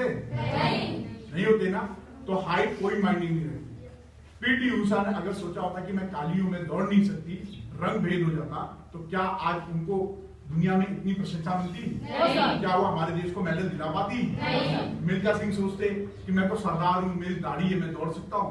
रूप रंग कुछ नहीं होता है, आपके गुण ही आपकी प्राथमिकता होती है, और ये आती है इन तीनों को कैसे हम इस्तेमाल करते हैं, बुद्धि, मन और चेतना। इनमें जो सबसे इंपॉर्टेंट चीज है वो है चेतना। Very good. मालूम है आपको बेटा इसके बारे में? आपको चेतना समझ में आ गई? चेतना समझ में आ गई? मैं क्यों किशोर अवस्था में चेतना की बात कर रहा हूं? क्योंकि ये चेतना बनती है हम रोज जो छोटा छोटा काम करते हैं, और छोटा काम शुरू होता है, आप अभी इसी वक्त क्लास में बैठे हो, राइट? अगर मैं यहाँ से निकलता हूँ तो मैं क्या देखता हूँ कि मेरे सामने कोई प्लास्टिक पड़ा है, कचरा पड़ा है, मैं उसको उठाता हूँ और उसको उसकी जगह पे डाल देता हूँ जहां से एक कलेक्टिवली लोग उठा के फेंक दें, चाहे वो डस्टबिन हो, कूड़ेदान हो या एक कोना हो।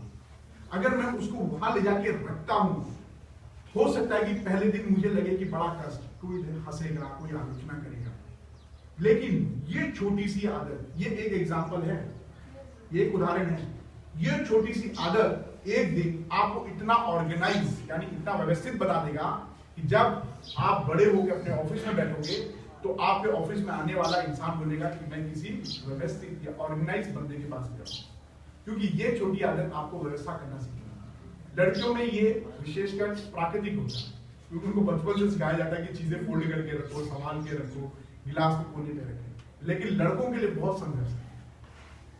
हमारे समाज में लड़कों को बहुत स्ट्रगल करना पड़ता है, इसलिए नहीं कि घर में नहीं, जब आप घर छोड़ के बाहर नौकरी करने या पढ़ाई करने या अध्ययन करने या किसी विशेष कार्य से आप बाहर जाते हो जीविका कमाने, तब वहां पे उन बच्चों को होम सिकनेस होता है। क्या होता है?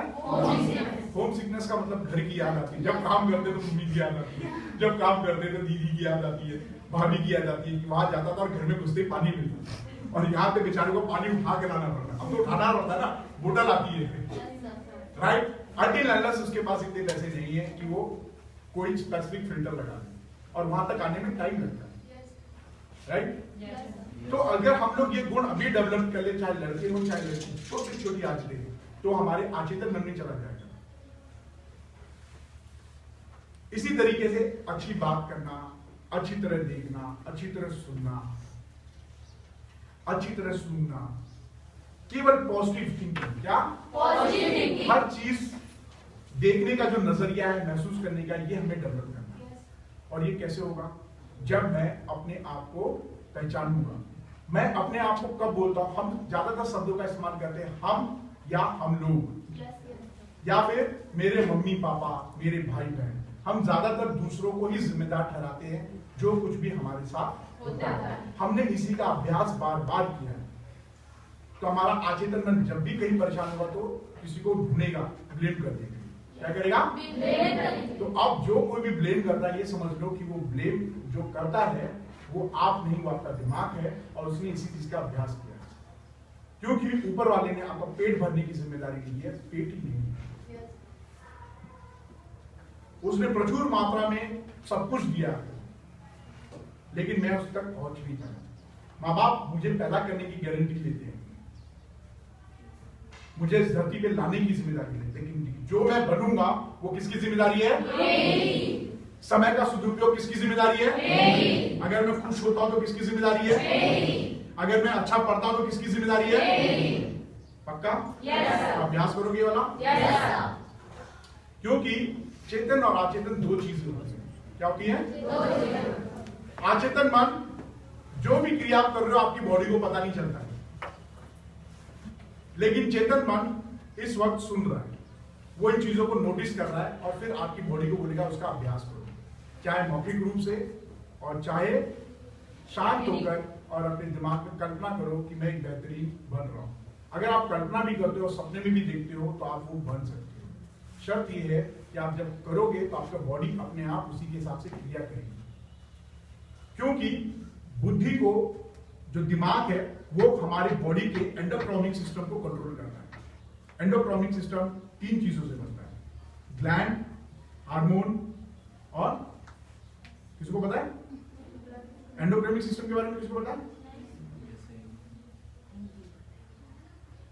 नहीं मालूम? चलिए मैं बताता हूं। एंडोक्राइनिक सिस्टम बेसिकली 3 चीजों का होता है, ग्लैंड, हार्मोन्स और सेल। कोशिका। Very good. सेल मीन्स कोशिका। ताली बजाने के लिए। आपके शरीर में जो भी भावना उत्पन्न होती है उसके लिए एक केमिकल जिम्मेदार है, उसे कहते हैं हार्मोन्स, और इन हार्मोन्स को निकालता है ग्रंथि, जिसे कहते हैं ग्लैंड। अब आपको साइंस वाले स्टूडेंट को समझ में आ गया? Very good. ये एंडोक्राइनिक सिस्टम हमारे शरीर में कितना तापमान रहना चाहिए, दिल कितना धड़कना चाहिए, कब हमें खुश होना चाहिए, कब हमें घबराना चाहिए, उसके लिए जिम्मेदार है। लेकिन ये खेल, इन सब चीजों को कंट्रोल कौन करता है? ब्रेन क्या है? भौतिक। माइंड क्या है? वो एक महसूस है, एक एहसास है।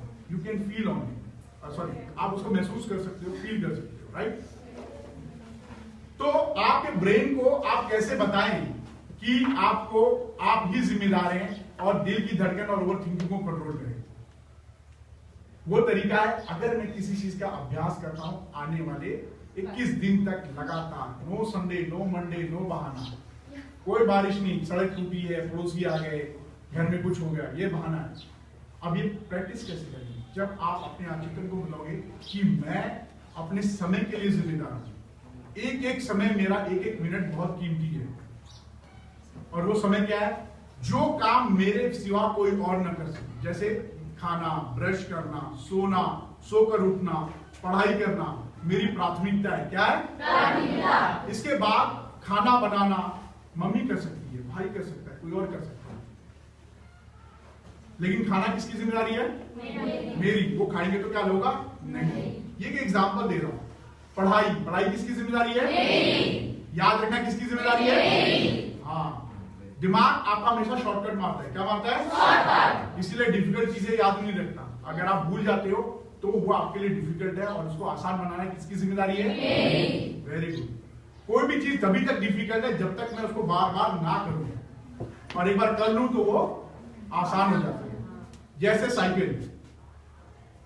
साइकिल बहुत डिफिकल्ट था, लेकिन उसको आसान किसने बनाया? गिरने का बावजूद भी किसने चलाया? Very good. तो कोई भी काम मुश्किल नहीं है, उसको आसान बनाना किसकी जिम्मेदारी है? दिमाग एक वक्त में दो काम नहीं करता। आचेतन मन एक वक्त में दो काम नहीं करेगा, एक टाइम में एक ही काम करेगा। टाइम का मतलब इस वक्त आपका दिमाग क्या मेरी बात सुनेगा, या इस वक्त वो बाहर अपना दिमाग लगाएगा। तो जो लोग मेरी बात सुनेंगे वो उनके दिमाग के सीधे जाती होगी, और जो नहीं होंगे तो उनकी गर्दन ऐसे होगी या ऐसे होगी, और वो ऐसे ऐसे कट जाएगा। क्योंकि हम जब देखते हैं ना, चोट लगते हैं, कभी ऐसे बसते कभी ऐसे बसते, तो मेरे शब्द उसके कानों तक जाएगा, लेकिन वो निकल जाएगा, क्योंकि दिमाग उधर फोकस नहीं कर पाएगा। दिमाग के अंदर एक फिल्ट्रेशन सिस्टम होता है, जो कि आपके आचेतन मन की वजह से आता है। आपने जिस चीज का रोज रोज अभ्यास किया है वो यही है।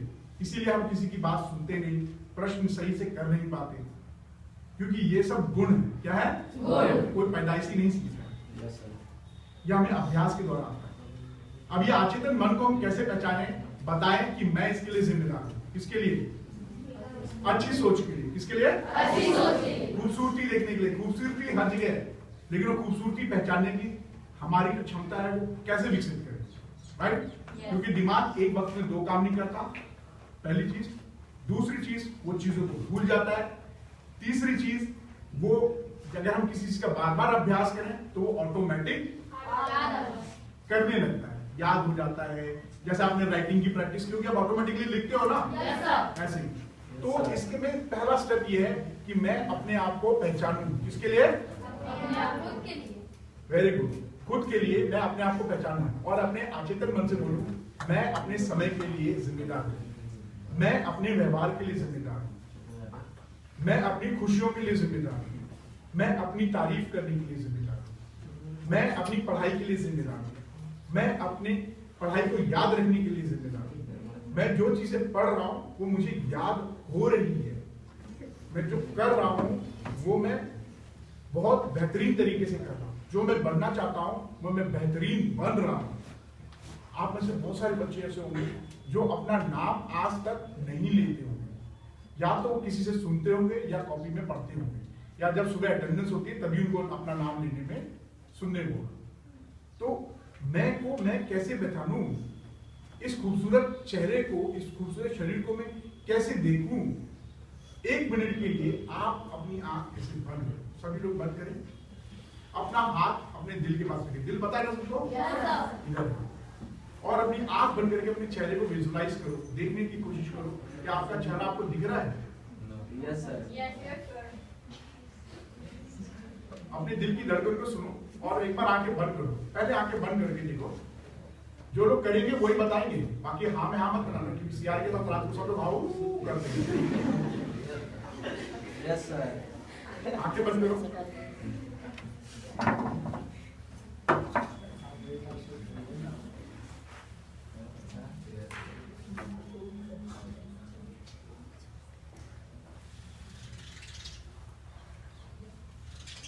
वेरी गुड, आगे बोलिए।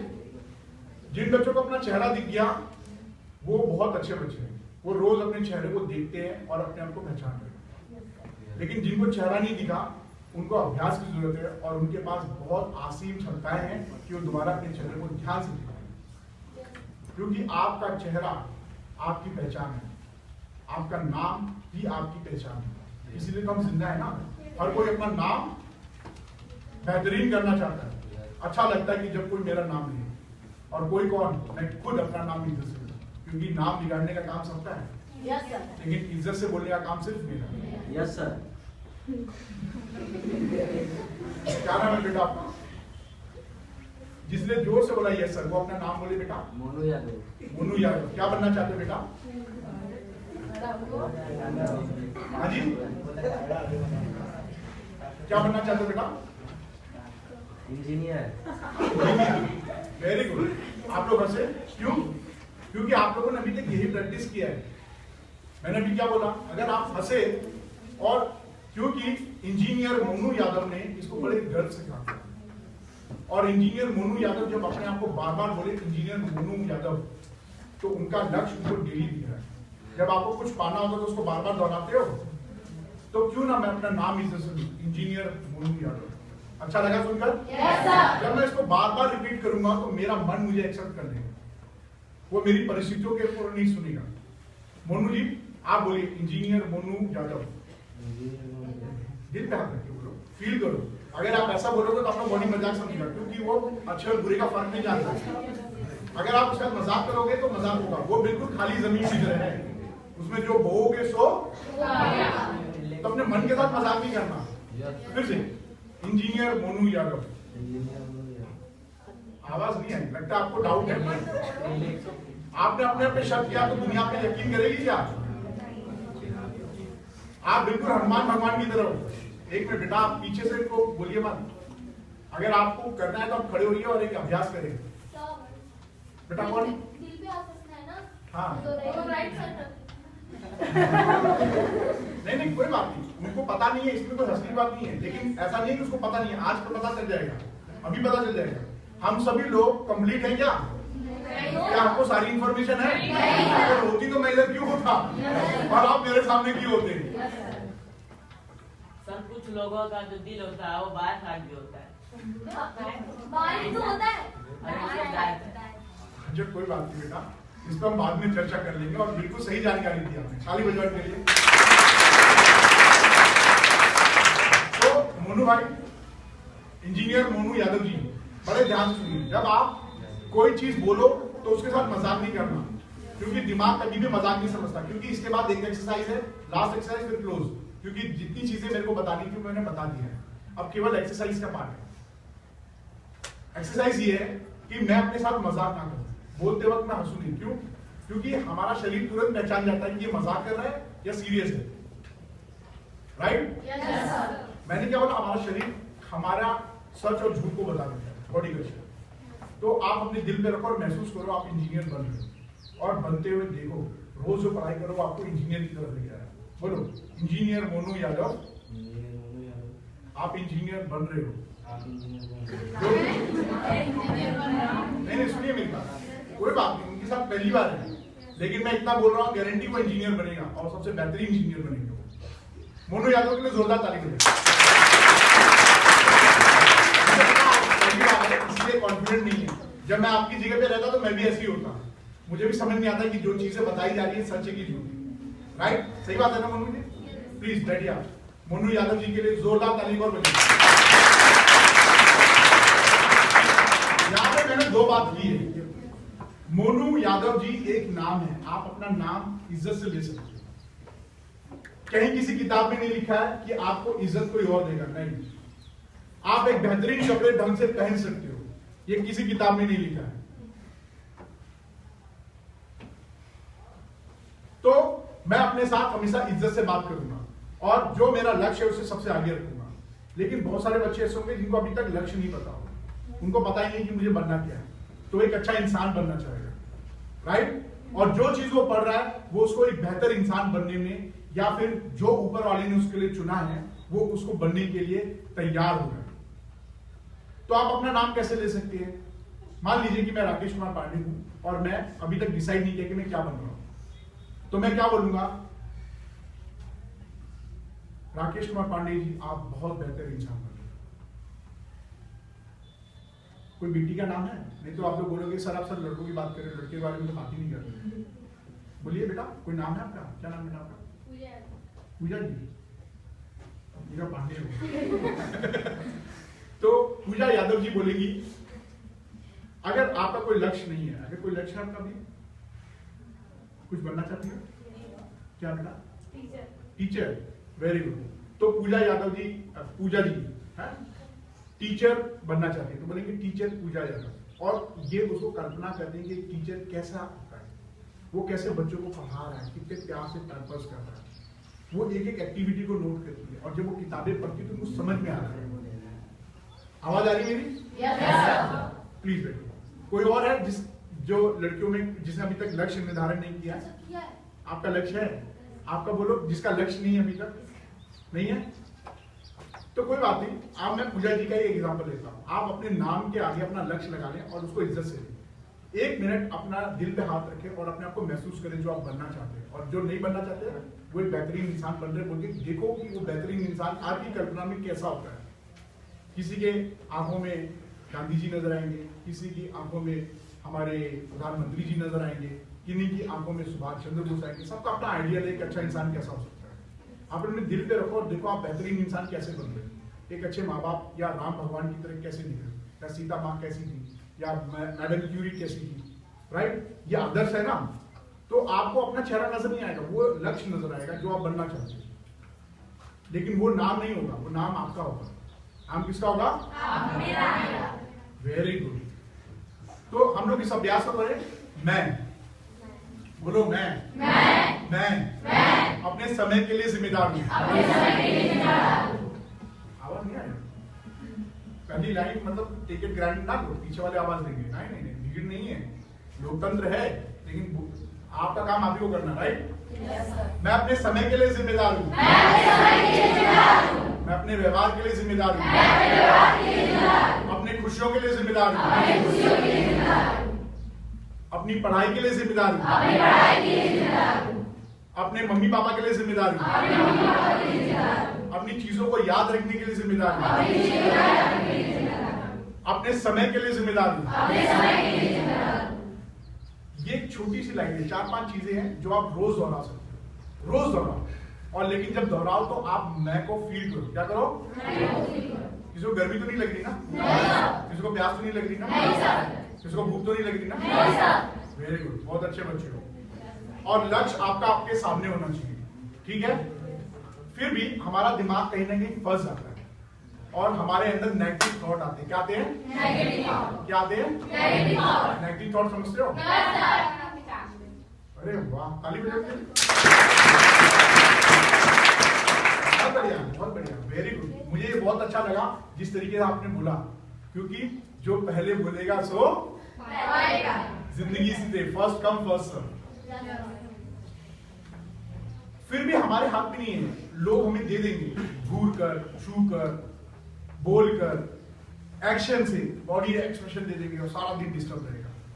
तो ऐसे केस में केवल 2 ही तरीके हैं जब हम अपने बॉडी में पॉजिटिव हार्मोन्स निकाल सकते हैं, दिमाग निकालेगा। और वो है कि सोने से पहले रोज सबको हम माफ कर दें, चाहे गलती हो मेरी या सामने वाले की। मैंने सबको क्या किया? ताकि सुबह मैं अच्छा हो सकूं। ये इसका मतलब, माफ करने का मतलब ये नहीं कि मैं बहुत बड़े दिल वाला हूं, नहीं, क्योंकि मैं अपनी इज्जत करता हूं। किसकी? अपने शरीर की इज्जत, ताकि मेरी सांस और दिल की धड़कन नॉर्मल रहे। अदरवाइज अगर ओवर थिंकिंग और बेचैनी रहेगी तो आगे चल के बीपी, शुगर और अल्सर की विकार हमारे शरीर में आएंगे और जिंदगी भर हमारा समय, पैसा और कीमती जो हम एंजॉय कर सकते थे वो वहां बर्बाद हो जाएगा। Very good. तो सोने से पहले क्या करोगे? सबको और अगर गलती किसी की हो, माफी कौन मांगेगा? पहले खाली में जाओ। Very good. मैं ही मांगूंगा, इसलिए नहीं कि वो अच्छा या बुरा, इसलिए क्योंकि मैं अपने सांस, दिल की धड़कन और बॉडी के तापमान को नॉर्मल रखता हूं। मैं अपने शरीर की इज्जत करता हूं, इसीलिए। दूसरा एक्सरसाइज जो है सबको आभार प्रकट करना या कृतज्ञता या थैंक यू बोलना। इस सृष्टि में हमें जिंदा बनाए रखने के लिए ये छत, ये बेंच, ये किताबें, ये चिड़िया की आवाज, ये हवा, ये धूप, ये पेड़ पौधे, ये टीचर्स, ये चौक, ये बोर्ड, ये सब वो सारी चीजें हैं जो हमें जिंदा बनाए रखने में और दिनों दिन तरक्की करने में मदद करता है। और ये पृथ्वी केवल हमारे लिए नहीं बनी है, इन सभी चीजों के लिए बनी है। हम इनके साथ ये पृथ्वी साझा कर रहे हैं। पृथ्वी जानते हो कौन सी जगह है? कहाँ है? पक्का? एक ही है ना? तो इसकी इज्जत करनी चाहिए। तो किसी जीव को मारना चाहिए कि इसको छोड़ देना चाहिए? Very good. हमारा मनुष्य होने का कर्तव्य है कि हम छोड़ दें, और अगर वो हमें ज्यादा तकलीफ दे रहा है तो हम उपयुक्त साधन से उसको उसकी जगह तक पहुंचा दें। जब तक कि हम उस पर हमारा इंस्टिंक्ट, मतलब जब तक हम अंदर से किसी का बुरा नहीं चाहते तब तक कुछ बुरा नहीं होगा। अगर आपने किसी डॉगी, आपको कुत्ता आपको भौंक रहा है, जब तक आप उसको डराओगे नहीं वो आपको काटेगा नहीं, वो आपका डर भाप लेता है। ऐसी नेचर में हर चीज बनी हुई है, हमारी बॉडी का वाइब्रेशन। तो हम इन सभी के प्रति अपनी कृतज्ञता रखते हैं। क्या रखते हैं? और अगर कोई मानसिक तौर पे बीमार है, मानसिक तौर समझते हो, बीमार, उल्टा पुल्टा बोलता है, ऊंची आवाज में बोलता है, बदतमीजी करता है, छेड़ता है, उसके लिए हम सहानुभूति रखते हैं। क्या रखते हैं? सहानुभूति। और ईश्वर से कामना करते हैं कि जल्दी उसको मानसिक शांति मिले। इसीलिए हमारे यहाँ बोलते हैं ओम शांति, कि उसकी आत्मा को शांति मिले, दिमाग को शांति मिले, और आसपास जो सुन रहे हैं वो घबराए नहीं, वो शांत रहे। क्योंकि मौत को देखते सबको क्या लगता है? तो हम शांत हो, ये सत्य है। तो इन सब के प्रति जो भी हमें जीवित रखने में और आगे बढ़ने में मदद करता है, उन सबको हम धन्यवाद करते हैं। तो उसका अभ्यास करें। थैंक यू बोलोगे सब? मैं क्यों बार बार आप लोगों के मुंह से अभ्यास करवा रहा हूँ, आपके द्वारा शाब्दिक रूप से करवा रहा हूँ? क्योंकि जब भी हम कोई चीज नहीं सीखते उसे हम जोर जोर से बोल के सीखते हैं, जैसे क ख ग ABCD 1 2 3। और जब वो अभ्यास हो जाता है तो हम अंतर मन से भी उसको अभ्यास करते हैं। इसीलिए मैं चाहता हूं कि एक फर्स्ट स्टेप जो आपका हिचकपन है वो यही खत्म कर दूं मैं। राइट? यस। चलो थैंक यू बोला, कंफर्टेबल है? यस। ये आपका लास्ट साइड एक्सरसाइज होगा, इसके बाद एक होगा बोनस पॉइंट। क्या होगा? Bonus point. हाँ, वो बोनस में देके जाऊंगा, है ना? तो ज्यादा समय तो नहीं जाना, सही है? 1 घंटे हो गए? अच्छा, ये तो नॉर्मल, क्योंकि नॉर्मली 1.5 घंटे तक जाता है और मेरी कोशिश इसको कम करनी है। तो चलो हम लोग थैंक यू बोलते हैं, लेकिन ये आवाज अच्छी होनी चाहिए, रिकॉर्डिंग में जानी चाहिए। पक्का? Yes sir. कंफर्टेबल हो जाओ, कमर सीधी करें, एक लंबी सांस ले। ये ऑक्सीजन कहां से मिल रही है हमें, किसको पता है? बेहतरीन, जिन्होंने बोला पेड़ पौधे, सबके लिए तालियां।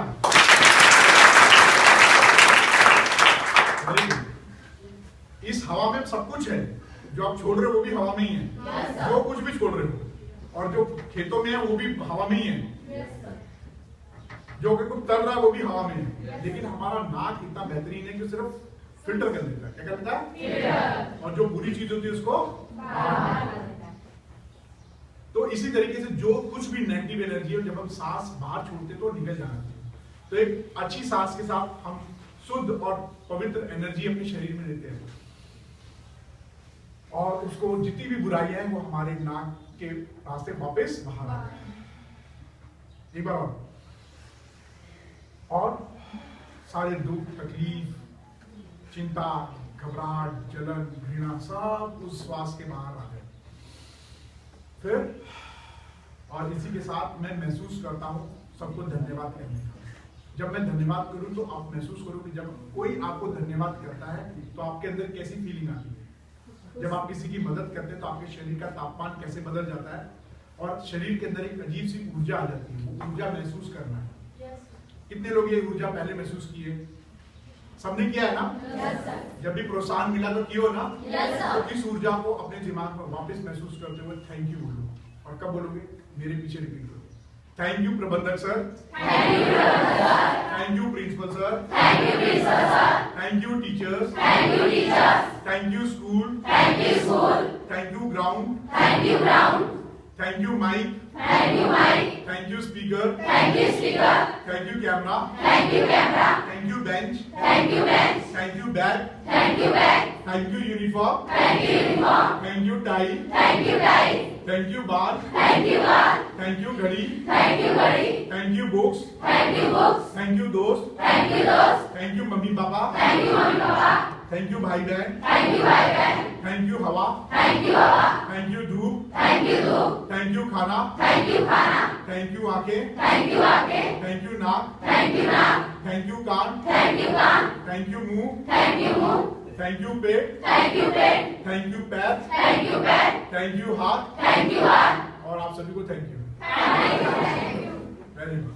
ये अभ्यास है, ये शब्द आप लोग जोड़ सकते हो, राइट? क्योंकि मैं स्टार्टिंग में आपको परिचय कराना भूल गया जितने लोग थे, तो शॉर्ट में ब्रीफ देता हूँ और एक किशोर अवस्था को जो मेरा कार्यक्रम है वो मैं खत्म करूंगा यहाँ पे, और बोनस पॉइंट देकर वो बोनस पॉइंट मैं चाहूंगा कि आप लोग तय कर लें जब तक कि मैं चीजें खत्म करता हूँ। एक बच्ची और कोई एक बच्चा यहाँ पे आए और उसकी जिम्मेदारी रहेगी उस टाइम कि जो चीज मैं उसको सिखाऊंगा वो आप सभी में इक्वली सिखाएगा, प्लस आपकी भी जिम्मेदारी रहेगी कि आप उसे सीखोगे, लेकिन इज्जत से। हमने एक माहौल बनाना है कि हम हर किसी को उसके लक्ष्य के हिसाब से पुकारेंगे। जैसे हमारे डॉक्टर यादव इंजीनियर है, तो आप उनको इसी नाम से पुकारें, कोई मना नहीं करेगा।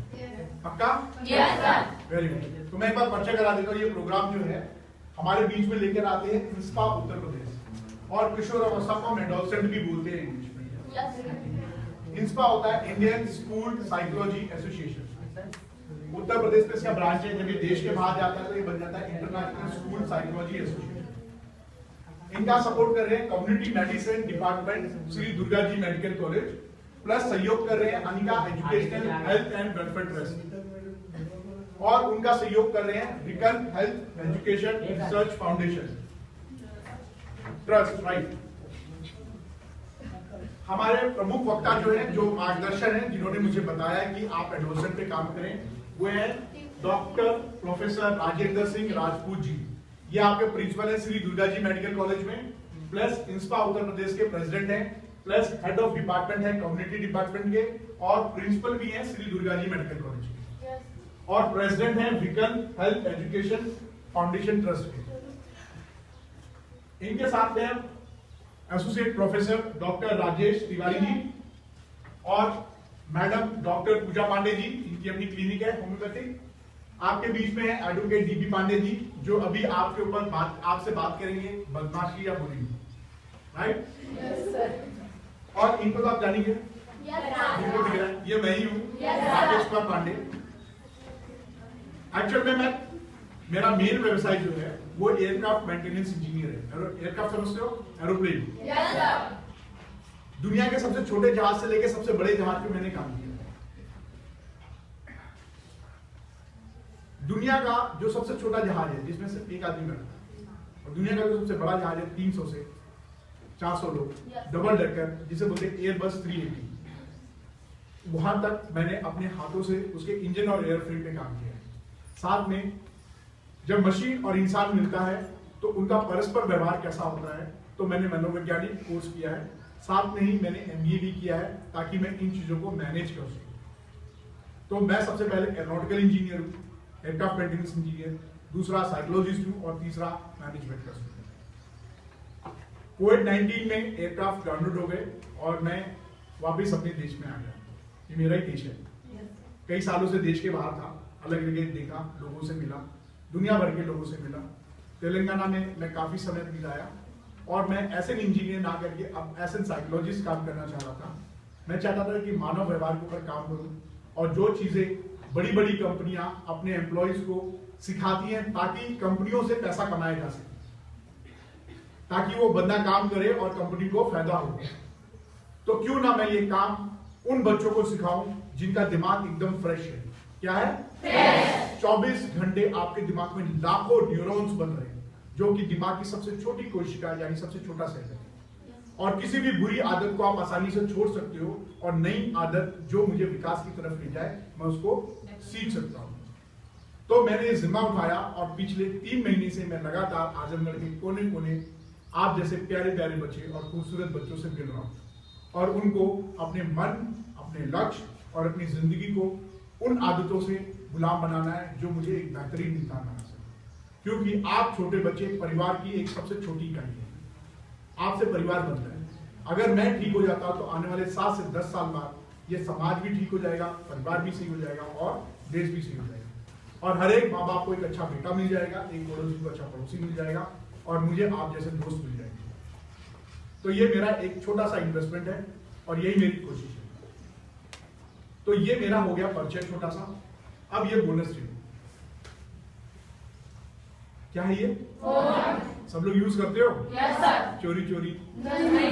कितने लोग चोरी से करते हैं? कोई नहीं। कोई तो पक्का करता होगा, पिटता भी होगा। आप नहीं करती होंगे लेकिन कोई तो होगा। सामने चलाते चलाते हैं? हैं। क्या नाम है डॉक्टर? आंचल से क्या करती है आप इस मोबाइल के साथ? यूट्यूब पे पढ़ाई कर लेते हैं, सॉन्ग सुन लेते हैं, डांस सीखते आपको समझ में आया बात? हैं। Yes sir. ये दुनिया के किसी कोने पे कोई भी बच्चा रहे वो यही काम करता है, कोई भी स्टूडेंट। और यही फर्क है आपने और शहर के बच्चे का। इस बच्ची का जो नॉलेज लेवल होगा वो औसतम बच्चों से बेटर होगा, लेकिन ये चीज माँ बाप को रिप्लेस नहीं है। ये स्कूल को नहीं है। ये आप माँ बाप और स्कूल और टीचर्स और डॉक्टर और काउंसलर को रिप्लेस नहीं कर सकते, राइट? ये केवल एक मशीन है। क्या है? मशीन। क्या है? मशीन। Very good. हमें इसका गुलाम नहीं होना। इसे हमें कैसे चलाना है ये जब भी होगा जब मैं अपने आप को पहचानता हूँ, अपने लक्ष्य को पहचानता हूँ, तो मैं इस पर वही चीज देखूंगा जो मैं सोचता हूँ। अगर आप गंदा सोचेंगे तो गंदा दिखाएगा, गंदा बोलेंगे तो बुरा आएगा। वेरी गुड बेटा। अब आप सबको सिखाएंगे, आप यहाँ पे वॉलंटियर बनने वाली हैं। आपको एक नई ट्रिक सिखाऊंगा, मुझे पता है कि आप पक्का कर लोगे। बैठिए, मैं आपको दिलाता हूँ। आप लड़के भी यूज करते होंगे, गेम खेलते होंगे, फ्री फायर, पबजी, राइट? आप कुछ भी करो, कोई बुराई नहीं है, क्योंकि दुनिया में सारे आयाम खुले हुए हैं। एक गेम बनाने के लिए $25 बिलियन की इंडस्ट्री है। इतना बड़ा मार्केट साइज है, इतना बड़ा पैसा है इसमें। लेकिन मैं अगर कुछ करता हूं तो वो उसमें मैं बेहतरीन करूं। क्या करूं? बेहतरीन। शौक के लिए, मनोरंजन के लिए तो सर्कस में, पेट भरने के लिए सर्कस में जानवर भी करते हैं, लेकिन हम क्या है? हम किस्मत की नहीं खाते, क्योंकि किस्मत की तो कुत्ता भी खाता है। हम अपनी मेहनत की और अपने जुनून की खाते हैं, राइट? Yes sir. तो इस मोबाइल का इस्तेमाल कैसे किया जाए ये मैं आपको अब बताने जा रहा हूं। एक बहुत इंपॉर्टेंट चीज है, वो है उच्चारण। क्या है? उच्चारण। हम सबके साथ ये प्रॉब्लम है, जैसे ही इंग्लिश का कोई शब्द आता है, हिंदी तो हम लोग कर लेंगे, याद हो जाता है, लेकिन सबसे बड़ी प्रॉब्लम आती है इंग्लिश में। उसकी वजह से ही हम चैप्टर रीड भी नहीं करते हैं और भूल भी जाते हैं। क्यों? क्योंकि दिमाग कभी भी मुश्किल काम नहीं करता, वो हमेशा आसान काम करता है जिसमें उसको मजा आता है। तो मैं आपको मजे वाली चीज सिखाने वाला हूं। और मोबाइल का दूसरा उपयोग जो बेटी ने बताया है, वो उपयोग तो है ही कि आप बेहतरीन काम कर सकते हो, लेकिन इसे उच्चारण कैसे कर सकते हैं ये चीज मैं आपको सिखाऊंगा। आपको मालूम है कैसे किया जाता है? आता है प्रोनाउंसिएशन? पक्का। तो आप ही करेंगे ये भी, ठीक है? तो ये एक चीज है। तो आप लोगों ने कभी पहले इन बेटी से पूछा ये चीज? किसी ने सीखा? आपने कभी डिस्कस किया? क्योंकि आपने इसलिए नहीं किया क्योंकि आपको पता ही नहीं होगा। जब पता नहीं तो आपने पूछा ही नहीं, राइट? ऐसा है ना? लेकिन अगर कोई चीज मैं सीखता हूं, पढ़ाई की हो या कोई अच्छे गुण, तो हमारे दिमाग की एक और बड़ी विशेषता है, वो सिर्फ एक ही चीज जानता है, प्लस करना यानी जोड़ना या मल्टीप्लाई करना, गुणा। वो कभी भी माइनस और सब्ट्रैक्शन, और सॉरी माइनस यानी सब्ट्रैक्शन और डिवाइड ये नहीं सीखता। मतलब अगर आपने कोई गुण या स्किल सीखा या कोई चीज पढ़ी, उसको जब आप लोगों में बताते हो या सिखाते हो, तो आप हमेशा बेहतरी की तरफ आप बढ़ते जाओगे। तो कोई भी गुण सिखाने से ही आएगा। अगर आपने कोई चीज पढ़ी और उसको एक्सप्लेन कर लेते हो, तो इसका मतलब कि वो चीज आपको समझ आ गई। आती नहीं है, वो तो जिंदगी भर आती रहेगी, लेकिन आपको वो चीज अब समझ आने लगेगी। तो अब अगली बार से आप ये बेटी से पूछेंगे, और कोई बेटे में कोई करता है क्या प्रोनाउंसिएशन का इससे? नहीं करता। लेकिन मैं फिर से आपको एक चीज बता देता हूं, कोई भी समस्या हो स्वास्थ्य से रिलेटेड सबसे पहले माँ बाप से पूछना है, क्योंकि वो हमें एनवायरमेंट देते हैं, वातावरण देते हैं, उनको पता है कि इसको कैसे सॉल्व किया जाए। दूसरे जो सबसे समय हम ज्यादा बिताते हुए स्कूल और टीचर, और तीसरे अगर ये दोनों लोग क्योंकि इंसान है नहीं कर पाए तो एक व्यवसायिक कोर्स होता है हर एक फील्ड का, उसके लिए डॉक्टर या काउंसलर होते हैं। इन तीनों से हम सलाह ले सकते हैं। और जब ये तीनों लोग के पास हमें जानने में प्रॉब्लम आ रही है या मेरा अहम मेरे आगे खड़ा हो जा रहा है, तब हम किसके पास जाएंगे? या हम कोई बेहतर चीज सीखना चाहते हैं तब इस मोबाइल का इस्तेमाल करेंगे, राइट? तो यानी ये उन तीनों को रिप्लेस ये कौन से स्थान पे आ रहा है? Very good. तो आप इतनी बात समझ गए, इसके लिए एक जोरदार ताली। क्या नाम है बेटा आपका? आंचल सिंह। फर्स्ट क्लास में बेटा? 10th में? Very nice. आंचल के लिए एक जोरदार ताली बजाइए। सर माइक रहिए। अच्छा, बच्चों में बेटों में कौन आएगा? नहीं तो आप बोलोगे सर आप बेटियों को ही देख रहे हो, जैसे मेरी बेटी मेरे को कंप्लेंट करती है। आप आ जाओ, इधर आ जाओ। कोई आ रहा है? जो सत्य आ जाओ यूनिफॉर्म चाहिए। चलो आ जाओ सत्य। आपने मोबाइल यूज किया है ना? नहीं किया?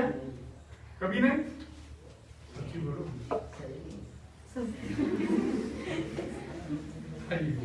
यूज किया है? किसी ने यूज किया बेटा? किया मोबाइल? जिसने किया वो आए। कोई बात नहीं। मैं इसलिए क्योंकि अभी क्या ना बेसिक चीज नहीं बता पाएंगे ना, तो इसीलिए तो मैं जरा बेटी से पूछता हूँ। बेटी, ये जो कॉग्निटिव है, शंभू चलो शंभू। आ जाओ तुम ही आ जाओ। आपने मोबाइल यूज किया है ना बेटा? क्या नाम है आपका? आओ बेटा इधर करो। रोहित के लिए जोरदार ताली बजाओ। अच्छा, एक अच्छी चीज मैं पूछता हूँ, ये अच्छी चीज है, इसकी आलोचना नहीं होनी चाहिए। मैं ऐसे ही पूछना चाहता हूँ, बेटा ये हेयर स्टाइल कैसे आपने बनाया?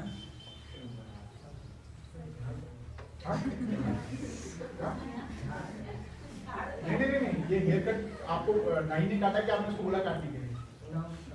तो ये कैसे पता चला आपको कि हेयर कट अभी फैशन में है? हाँ, देख कर लोगों से। Very good. हम चीजें केवल किताबों में नहीं पढ़ते हैं, देखने, सुनने और महसूस करने से। और जो चीज हमें पसंद होती है हम उसको, तो ऐसा नहीं है कि बुरी चीज को करें, बुरी चीज को छोड़ सकते हैं ना। तो जरूरी नहीं है कि ब्रेन जो है बुरी चीज को अट्रैक्ट करे, नहीं, किसको करना है? अच्छी चीज को। और अच्छा दिखना सबको तो ताली बजाए रोहित के लिए। अभी ये ध्यान दीजिएगा बेटा, मुझे थोड़ा एक बार मुझे समझाएं कि आप मान लीजिए कि शब्द है पीछे, ठीक है, ये एक वर्ड है जिसे मुझे प्रोनाउंस करने नहीं आ रहा, लेकिन मैंने इसे किताबें पढ़ लिया, यहाँ पे पढ़ लिया, तो मुझे इसकी स्पेलिंग नजर आ रही है, क्योंकि याद भी नहीं होगा ना, क्योंकि जब बोलने नहीं आ रहा तो स्पेलिंग याद होगी क्या? नहीं। तो मैं इसको देख के लिखता हूँ और इसको देखता हूँ कि कैसे प्रोनाउंस करते हैं। ये बेटा आपके पास फोन है, बताओ कैसे इस पे प्रोनाउंस करती हैं? आप इधर आप लोग इनसे सीख लीजिएगा। मैं एक बार बस देखना चाहता हूँ कि किस तरीके से सर्च कर रहे हैं। बेटा एक मिनट, इसका लैंग्वेज बैक स्पेस से थोड़ा भी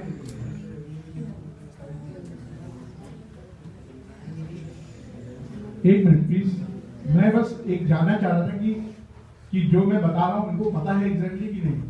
अगर इनको पता होगा तो मैं सीधे रोहित भाई पे आ जाऊंगा। रोहित जी क्या बनना चाहते हैं आप? इंजीनियर। इंजीनियर रोहित।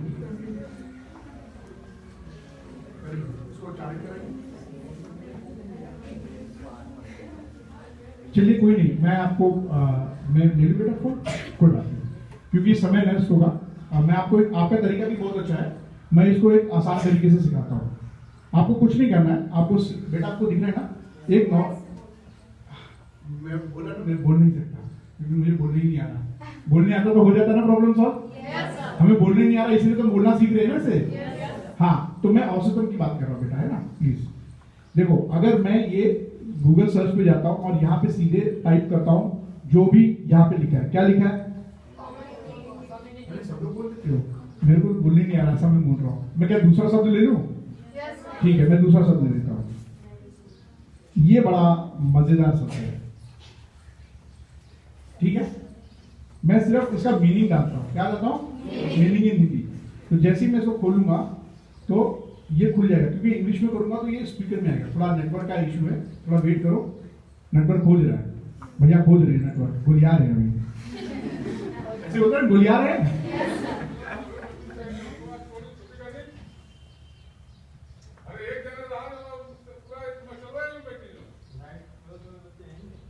एक मिनट, ये देख लीजिएगा।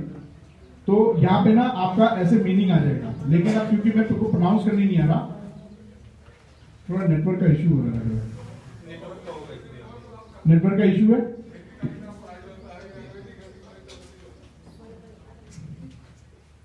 एक सेकेंड, मुझे लगता है नेटवर्क का इशू है। यहाँ पे एक स्पीकर बनकर आएगा, लेकिन फिर भी एक काम करते हैं हम लोग।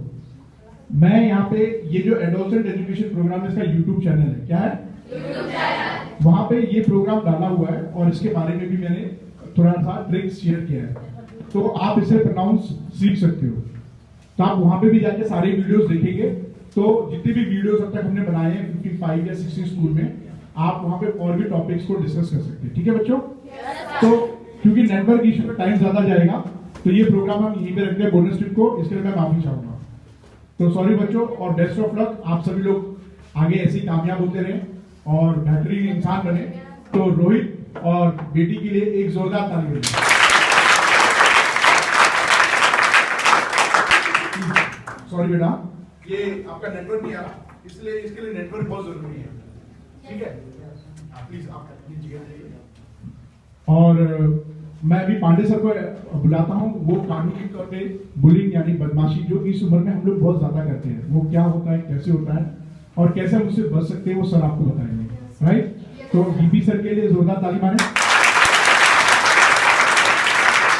और मैं आपका ज्यादा समय नहीं लेंगे, ठीक है? मैं ही सबसे ज्यादा समय लेता हूँ। 10 मिनट लेंगे, 10 से 15 मिनट चलेगा। भूख लग गया? Thank you Pandit sir. Sir के लिए एक ताली बजाइए। सर अभी जब से आजमगढ़ में आए हुए हैं लॉकडाउन के बाद से, मैं इससे बोल रहा हूँ, आवाज साफ आ रही है आपको? Yes sir. बहुत देर से बैठा हूँ तो क्या मिलेगी तो बोल नहीं पाऊंगा।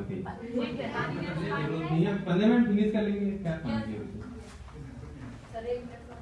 तो शायद आप लोगों की तरह करीब आजमगढ़ में क्या बेटा 15,000 बच्चों से अभी तक मिल चुके हैं, करीब 70 स्कूलों तक जा चुके हैं। तो वो सारे प्रोग्राम आपको, जैसा कि नेटवर्क नहीं था तो नहीं हो पाया, डेवलपमेंट एजुकेशन प्रोग्राम इसके यूट्यूब चैनल पे जाएंगे तो आपको मिल जाएंगे। बहुत सारे प्रोग्राम होगा। दूसरा आपको यहाँ से मिल जाएगा सर के फेसबुक पेज पे, और ये Anika educational and health welfare trust पे मिल जाएगा, और कुछ वीडियो वगैरह मेरे भी पेज पे मिल जाएंगे एडवोकेटिंग के बारे। ठीक है? तो बाकी जो नेटवर्क इश्यू से जो प्रॉब्लम आ रही है वो वहाँ से आपको मिल जाएगी। मैं अभी बात करूंगा बाल अपराध पे, उसमें एक बुलिंग सब्जेक्ट है। कोई जानता है बुलिंग क्या है? बुलिंग बदमाशी है। किसे पता है? सुना है कभी नाम? बुलिंग नहीं सुना? चलो मैं बताता हूँ। बुलिंग आप लोग देखते हैं लेकिन महसूस नहीं करते। ये बुलिंग एक अपराध है। बुलिंग एक अपराध है, यानी बदमाशी अपराध है। बुलिंग कहाँ होती है? स्कूल में होती है, गलियों में होती है, पड़ोस में होती है। कोई चिढ़ता है तो लोग चिढ़ाते हैं ना। आप गांव में देखे होंगे बहुत सारे बुजुर्ग होते हैं, उनको बोले लगता है, गुस्सा हो जाता है, गाली भी देने लगता है। तो गाली सुनने में भी मजा आती है। बहुत सारे लोगों को नहीं मजा आती है। वो इतनी गंदी गंदी गाली देगा, उससे भी मजा आएगी। मतलब जानबूझ के गाली देगा इसलिए वो बोलेंगे। तभी इसमें क्या होता है, गांव में बहुत सारे लफड़े बढ़ जाते हैं। यहाँ तक कि कभी कभी कत्ल और हत्या जैसी नौबत आ जाती है। स्कूल में देखते होंगे कि बच्चा चिढ़ रहा तो लोग उसे चिढ़ाते हैं, तो उसका नाम भी कर देंगे। अब उनका नाम क्या था? मोनू, इंजीनियर मोनू। अब इनको कोई दूसरे मतलब चिढ़ाने के मूड से ले और वो चिढ़ने लगे, पता चला वो तो फिर इनका मतलब आज आए और किसी तरह अपना नाम बताए और उन्होंने बताया तो उनका हौसला बढ़ाने की जगह आप क्या कर रहे हैं, उनको दबा रहे हैं। कभी ऐसा नहीं करना चाहिए। बुलिंग इंडिया में बहुत जगह हो रहा है, स्कूल में भी बहुत ज्यादा हो रहा है, धीरे धीरे इस पे टीचर वगैरह ध्यान दे रहे हैं कंट्रोल, लेकिन गली मोहल्ले पड़ोस में बहुत सारा होता है क्या है, कोई बच्चा जा रहा होता है, लंघिस ना है, मतलब पैर पे मार देना, अब वो गिर गया, मजाक में मारते हैं, लेकिन उससे चोट आ जाती है। ये अपराध है, ये बाल अपराध के लक्षण है। ये करते करते आदमी क्या होता है, एक दिन वो बच्चा अपराधी हो जाता है। तो उसकी आदत होती है, वो थोड़ा सा दूसरे टाइप को होता है, शरीर रूप से ठीक होता है, और वो अपने हमेशा कमजोर बच्चों पे दबाता है, कमजोर बच्चों के साथ रहता है। बड़े वालों के साथ करेगा क्या, जो अपने से मजबूत है? नहीं करेगा। कोई उसका नाम बिगाड़ के बुलाएगा। तो इन चीजों पे हमें थोड़ा सा बचना चाहिए। और आप जिस उम्र में है, आपसे उम्र के आपके छोटे भाई बहन होंगे, आपको उनको भी बात करना चाहिए। आप लोग बहुत अच्छे बच्चे हैं, मैं देख रहा हूँ काफी देर शांति सुन रहे हैं, तो आप लोगों में ये चीजें नहीं होंगी, होंगी तो सुधार करिएगा। और अपने जो छोटे भाई बहन है उन पे ध्यान दीजिए कि क्या उनके साथ ऐसी बुलिंग हो रही है पड़ोस में, स्कूल में, तो उसको आपको उनके शरीर पे कोई निशान पड़ रहे हैं क्या? कोई गिर जाता है बच्चा, नहीं बताता, संकोची, जो बच्चे संकोची स्वभाव के होते हैं उन्हीं के साथ ऐसा होता है, मजबूत के साथ तो नहीं होगा ना? होगा क्या? नहीं होगा। बुलिंग एक अपराध है। 2000 में एक एक्ट बना, साइबर लॉ जो बना, उसमें बुलिंग को जो परिभाषित किया गया, तो डायरेक्ट नहीं बताया गया कि ये बुलिंग है। 2000 एक्ट जो आईटी एक्ट बना 2000 में, उसमें बुलिंग को परिभाषित इस तरह किया गया कि कोई भी बच्चा अगर साइबर क्राइम करेगा, साइबर क्राइम क्या है? ये दो तरह की दुनिया है, पता है आपको? एक तो भौतिक दुनिया है, मैं बोल रहा हूं, आप सुन रहे हैं, सर बैठे हैं, मैडम बैठी है, पीछे कैमरा लगा है, आप लोग डेस्क पे बैठे हैं, ये क्या है? भौतिक दुनिया है। एक वर्चुअल वर्ल्ड है, यानी आभासी दुनिया, वो कौन सा है? वो इंटरनेट, जो साइबर वगैरह आप जो करते हैं ना, आपको सामने बदमाशी कर रहे हैं दिख रहा है, लेकिन जो साइबर क्राइम हो रहा है, वो बुलिंग हो रही है, साइबर बुलिंग हो रही है। वो क्या है पता है किसी को? साइबर बुलिंग हो रही है कि आप किसी पूर्ण कंटेक्ट को, ये मैसेज को, फोटो को आप जाके सेंड कर रहे हैं फेसबुक पे, यूट्यूब पे, या कहीं भी कर रहे हैं, या कुछ गलत चीजों को सर्च कर रहे हैं, बजाय इसके कि जिन्होंने सर ने भी बताया नेटवर्क नहीं था उसके, तो आप गलत चीजों को सर्च करते हैं, गलत चीजों को पोस्ट करते हैं ना? आपने बहुत सुना होगा कि फेसबुक वगैरह पे लड़की है तो लड़के का फोटो बना के, फोटो लड़का है तो लड़की का फोटो, या किसी गुलाब या किसी सीनरी का फोटो बना के, और एज ए लड़की मैसेज करता है या एज ए लड़का मैसेज करता है। सुना होगा वो? क्या लगता है उसे? नहीं, उसे कोई जानता नहीं है क्या? कौन जानता है? पता है कौन जानता है? आप जो कुछ भी कर रहे हैं ना, ये विज्ञान टेक्नोलॉजी इतनी हाई है, तो आप कौन है, कहां से कर रहे हैं, किस नेटवर्क से कर रहे हैं, वो सब पता है, तब जाके फीड होते जा रहा है। आपने किस मैसेज को डिलीट किया, किस मैसेज को लाइक किया, किसे आप डिसलाइक किया, वो सारी चीजें वहां सेव होते जा रही है, उस डेटा उस सर्वर पे सेव हो रही है। आप कौन है इस भ्रम में मत रहिए कि मैं जो कर रहा हूं ये किसी को नहीं पता, मैंने डिलीट कर दिया, ऐसा नहीं है। ये क्या है? साइबर बुलिंग है। ऐसे आप बच नहीं सकते, अब पकड़ नहीं जा रहे हैं। पता है कि गूगल क्या करता है? गूगल सब कुछ उसे सब पता है। गूगल जितना आपके लिए आसान है, उस तरह आपको किसी चीज को पहुंचाने के लिए, उसी तरह कहीं तक पहुंचाने के लिए, उसी तरह आपको खोजने के लिए भी है, खोज लेगा, आपको ढूंढ लेगा, सारी चीजें कलेक्ट है। दूसरा है कि आप किसी का कोई मैसेज है किसी सोशल साइट पे, आप उसको उसमें कमेंट करते हैं, ना? कोई बुरा कमेंट करता है, कोई अच्छा करता है। बुरा कमेंट क्या है? मान लीजिए मैंने कोई कविता लिखा है, या मैंने कोई कविता को गाया है, या मैंने कोई गाना गाया है, मेरी मर्जी, मैं फेसबुक चलाता हूं, मैं डालूंगा ही, मुझे शौक है। इसका मतलब नहीं कि आप उसमें मुझे, अबे तुमने जो गाया है ना वो बेकार था है, बड़ा बेवकूफ आदमी, मतलब गाली उली का मैं कुछ नहीं बोलना चाहता, बहुत सारी गालियां आती है ना उसपे, ये क्या है, ये भी बुलिंग है। लेकिन ये बुलिंग नहीं है कि आपने कहा कि आपने गाना तो अच्छा गाया लेकिन इसको थोड़ा सा स्वर अपना अच्छा कर देते, इसमें थोड़ा सा आपने कुछ वर्ड का गलत इस्तेमाल किया या फिर आपने उच्चारण सही नहीं किया, ये क्या है, आलोचना है। तो हमको फेसबुक पे या सोशल मीडिया पे या यूट्यूब पे आप बहुत सारी चीजें पढ़ने लिखने की देखते होंगे, तो उस पर क्या बोलना है क्या नहीं बोलना है उसको सोच समझ के बोलना है और ऐसी बुलिंग नहीं करनी है, ठीक है। आप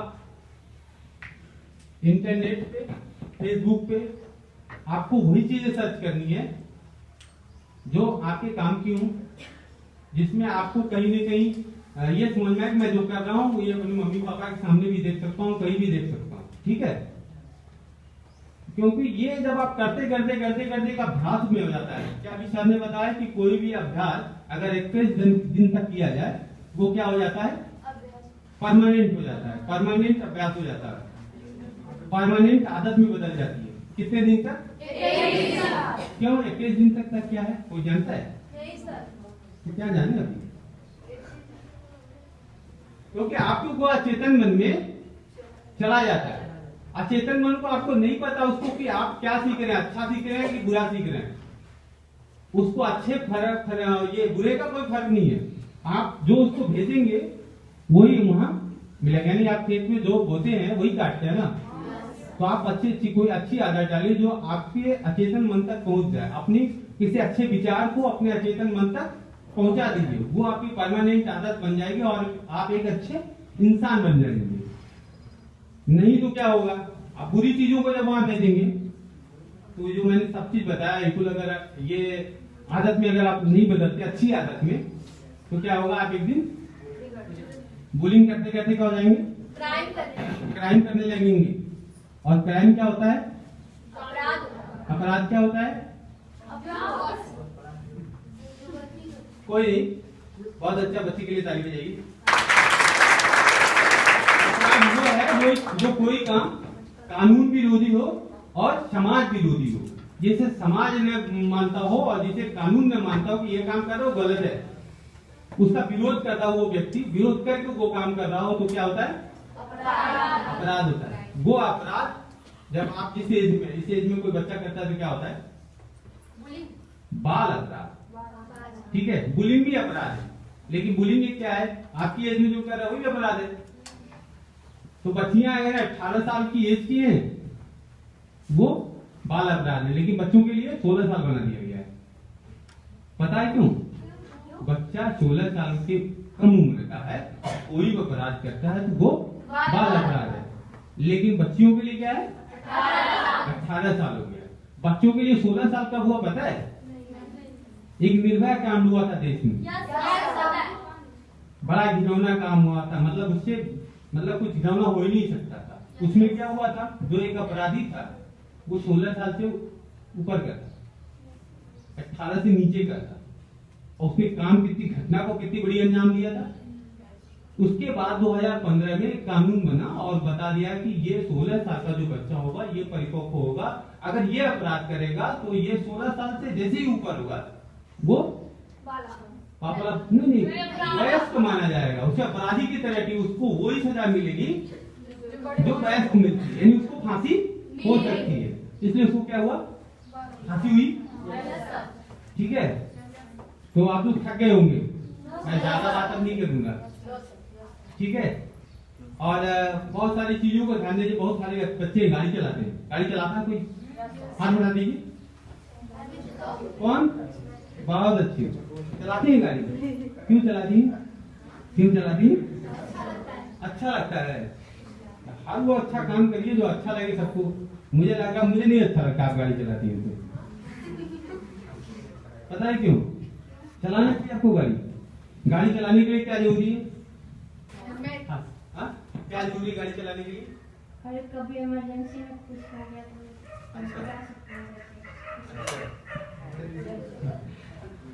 इमरजेंसी में चला सकते हैं, लेकिन कानून इमरजेंसी नहीं देखता आपका, उसको इमरजेंसी से क्या फर्क पड़ने वाला है, हो गया आपको इमरजेंसी, क्योंकि आपके पास लाइसेंस नहीं है ना? बैठिए।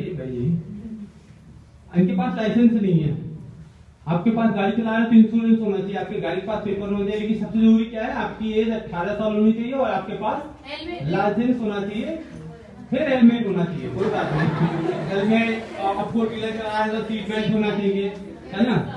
ये सारी चीजें। तो मैं आपको कोशिश ज्यादा आज फोकस कर रहा हूँ कि बुलिंग पे। बुलिंग, आप बड़े बच्चे हो गए, आपके घर में छोटे बच्चे हैं, आप अक्सर देखे होंगे कि जो बच्चा छोटा होता है 8 साल 10 साल 12 साल का वो जाता है, उनको बहुत चिढ़ाते बोलते हैं, बहुत चिढ़ाते हैं, बदमाशी करते हैं। तो आप लोग उन पे ध्यान रखेंगे क्योंकि आप भी बच्चे हैं और आप लोग भी आपस में ऐसा नहीं करेंगे। करते हैं कोई? करते तो होंगे, क्योंकि इसमें मजा आती है, आती है, इसको छोड़िए ना, ये अच्छी आदत नहीं है। मतलब वो आपको विचार धीरे अभी से आपको आदत को सुधारनी है, ठीक है? आप लोगों से मिलकर और आप लोगों ने समझिए धैर्य बना के सुना, बहुत अच्छा लगा। आप थक गए होंगे, ठीक है, फिर कभी मिला जाएगा और फिर बातचीत की जाएगी। बाकी इस प्रोग्राम को देखने के लिए और इस तरह से सैकड़ों प्रोग्राम आपको इस पे मिल जाएंगे, ठीक है? Thank you.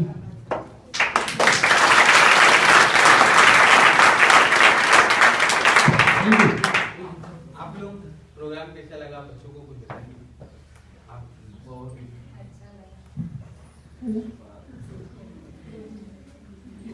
प्रोग्राम तो बहुत ही बच्चों के लिए ज्ञानवर्धक था। चाहे जो इन्हें क्लास में पढ़ाया जाता है उसे आपने और अच्छे तरीके से, जैसे मन के बारे में, बुद्धि के बारे में, इनको बैठने के लिए डेली बताया जाता है कि भाई आपको कैसे बैठना चाहिए, जिससे कोई आपको कोई चीज जल्दी से लर्न हो जाए। तो बच्चे जो है हमारी बातों को तो ध्यान शायद थोड़ा कम देते हैं ये हमारे 9th क्लास के बच्चे थोड़ा कम देते हैं, लेकिन आज देखी हूँ जब सर बताया है तो बहुत तन के बैठे हैं सर, तो मुझे समझ में आ गया कि बात इनको अच्छे से समझ में आ गया। सब बच्चे को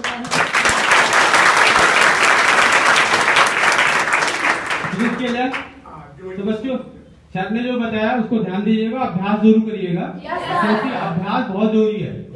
वो 21 दिन की जितनी भी एक्सरसाइज बताए उस एक्सरसाइज को करिएगा, ठीक है? फिर कभी मिलेंगे हम लोग, ठीक है? Thank you.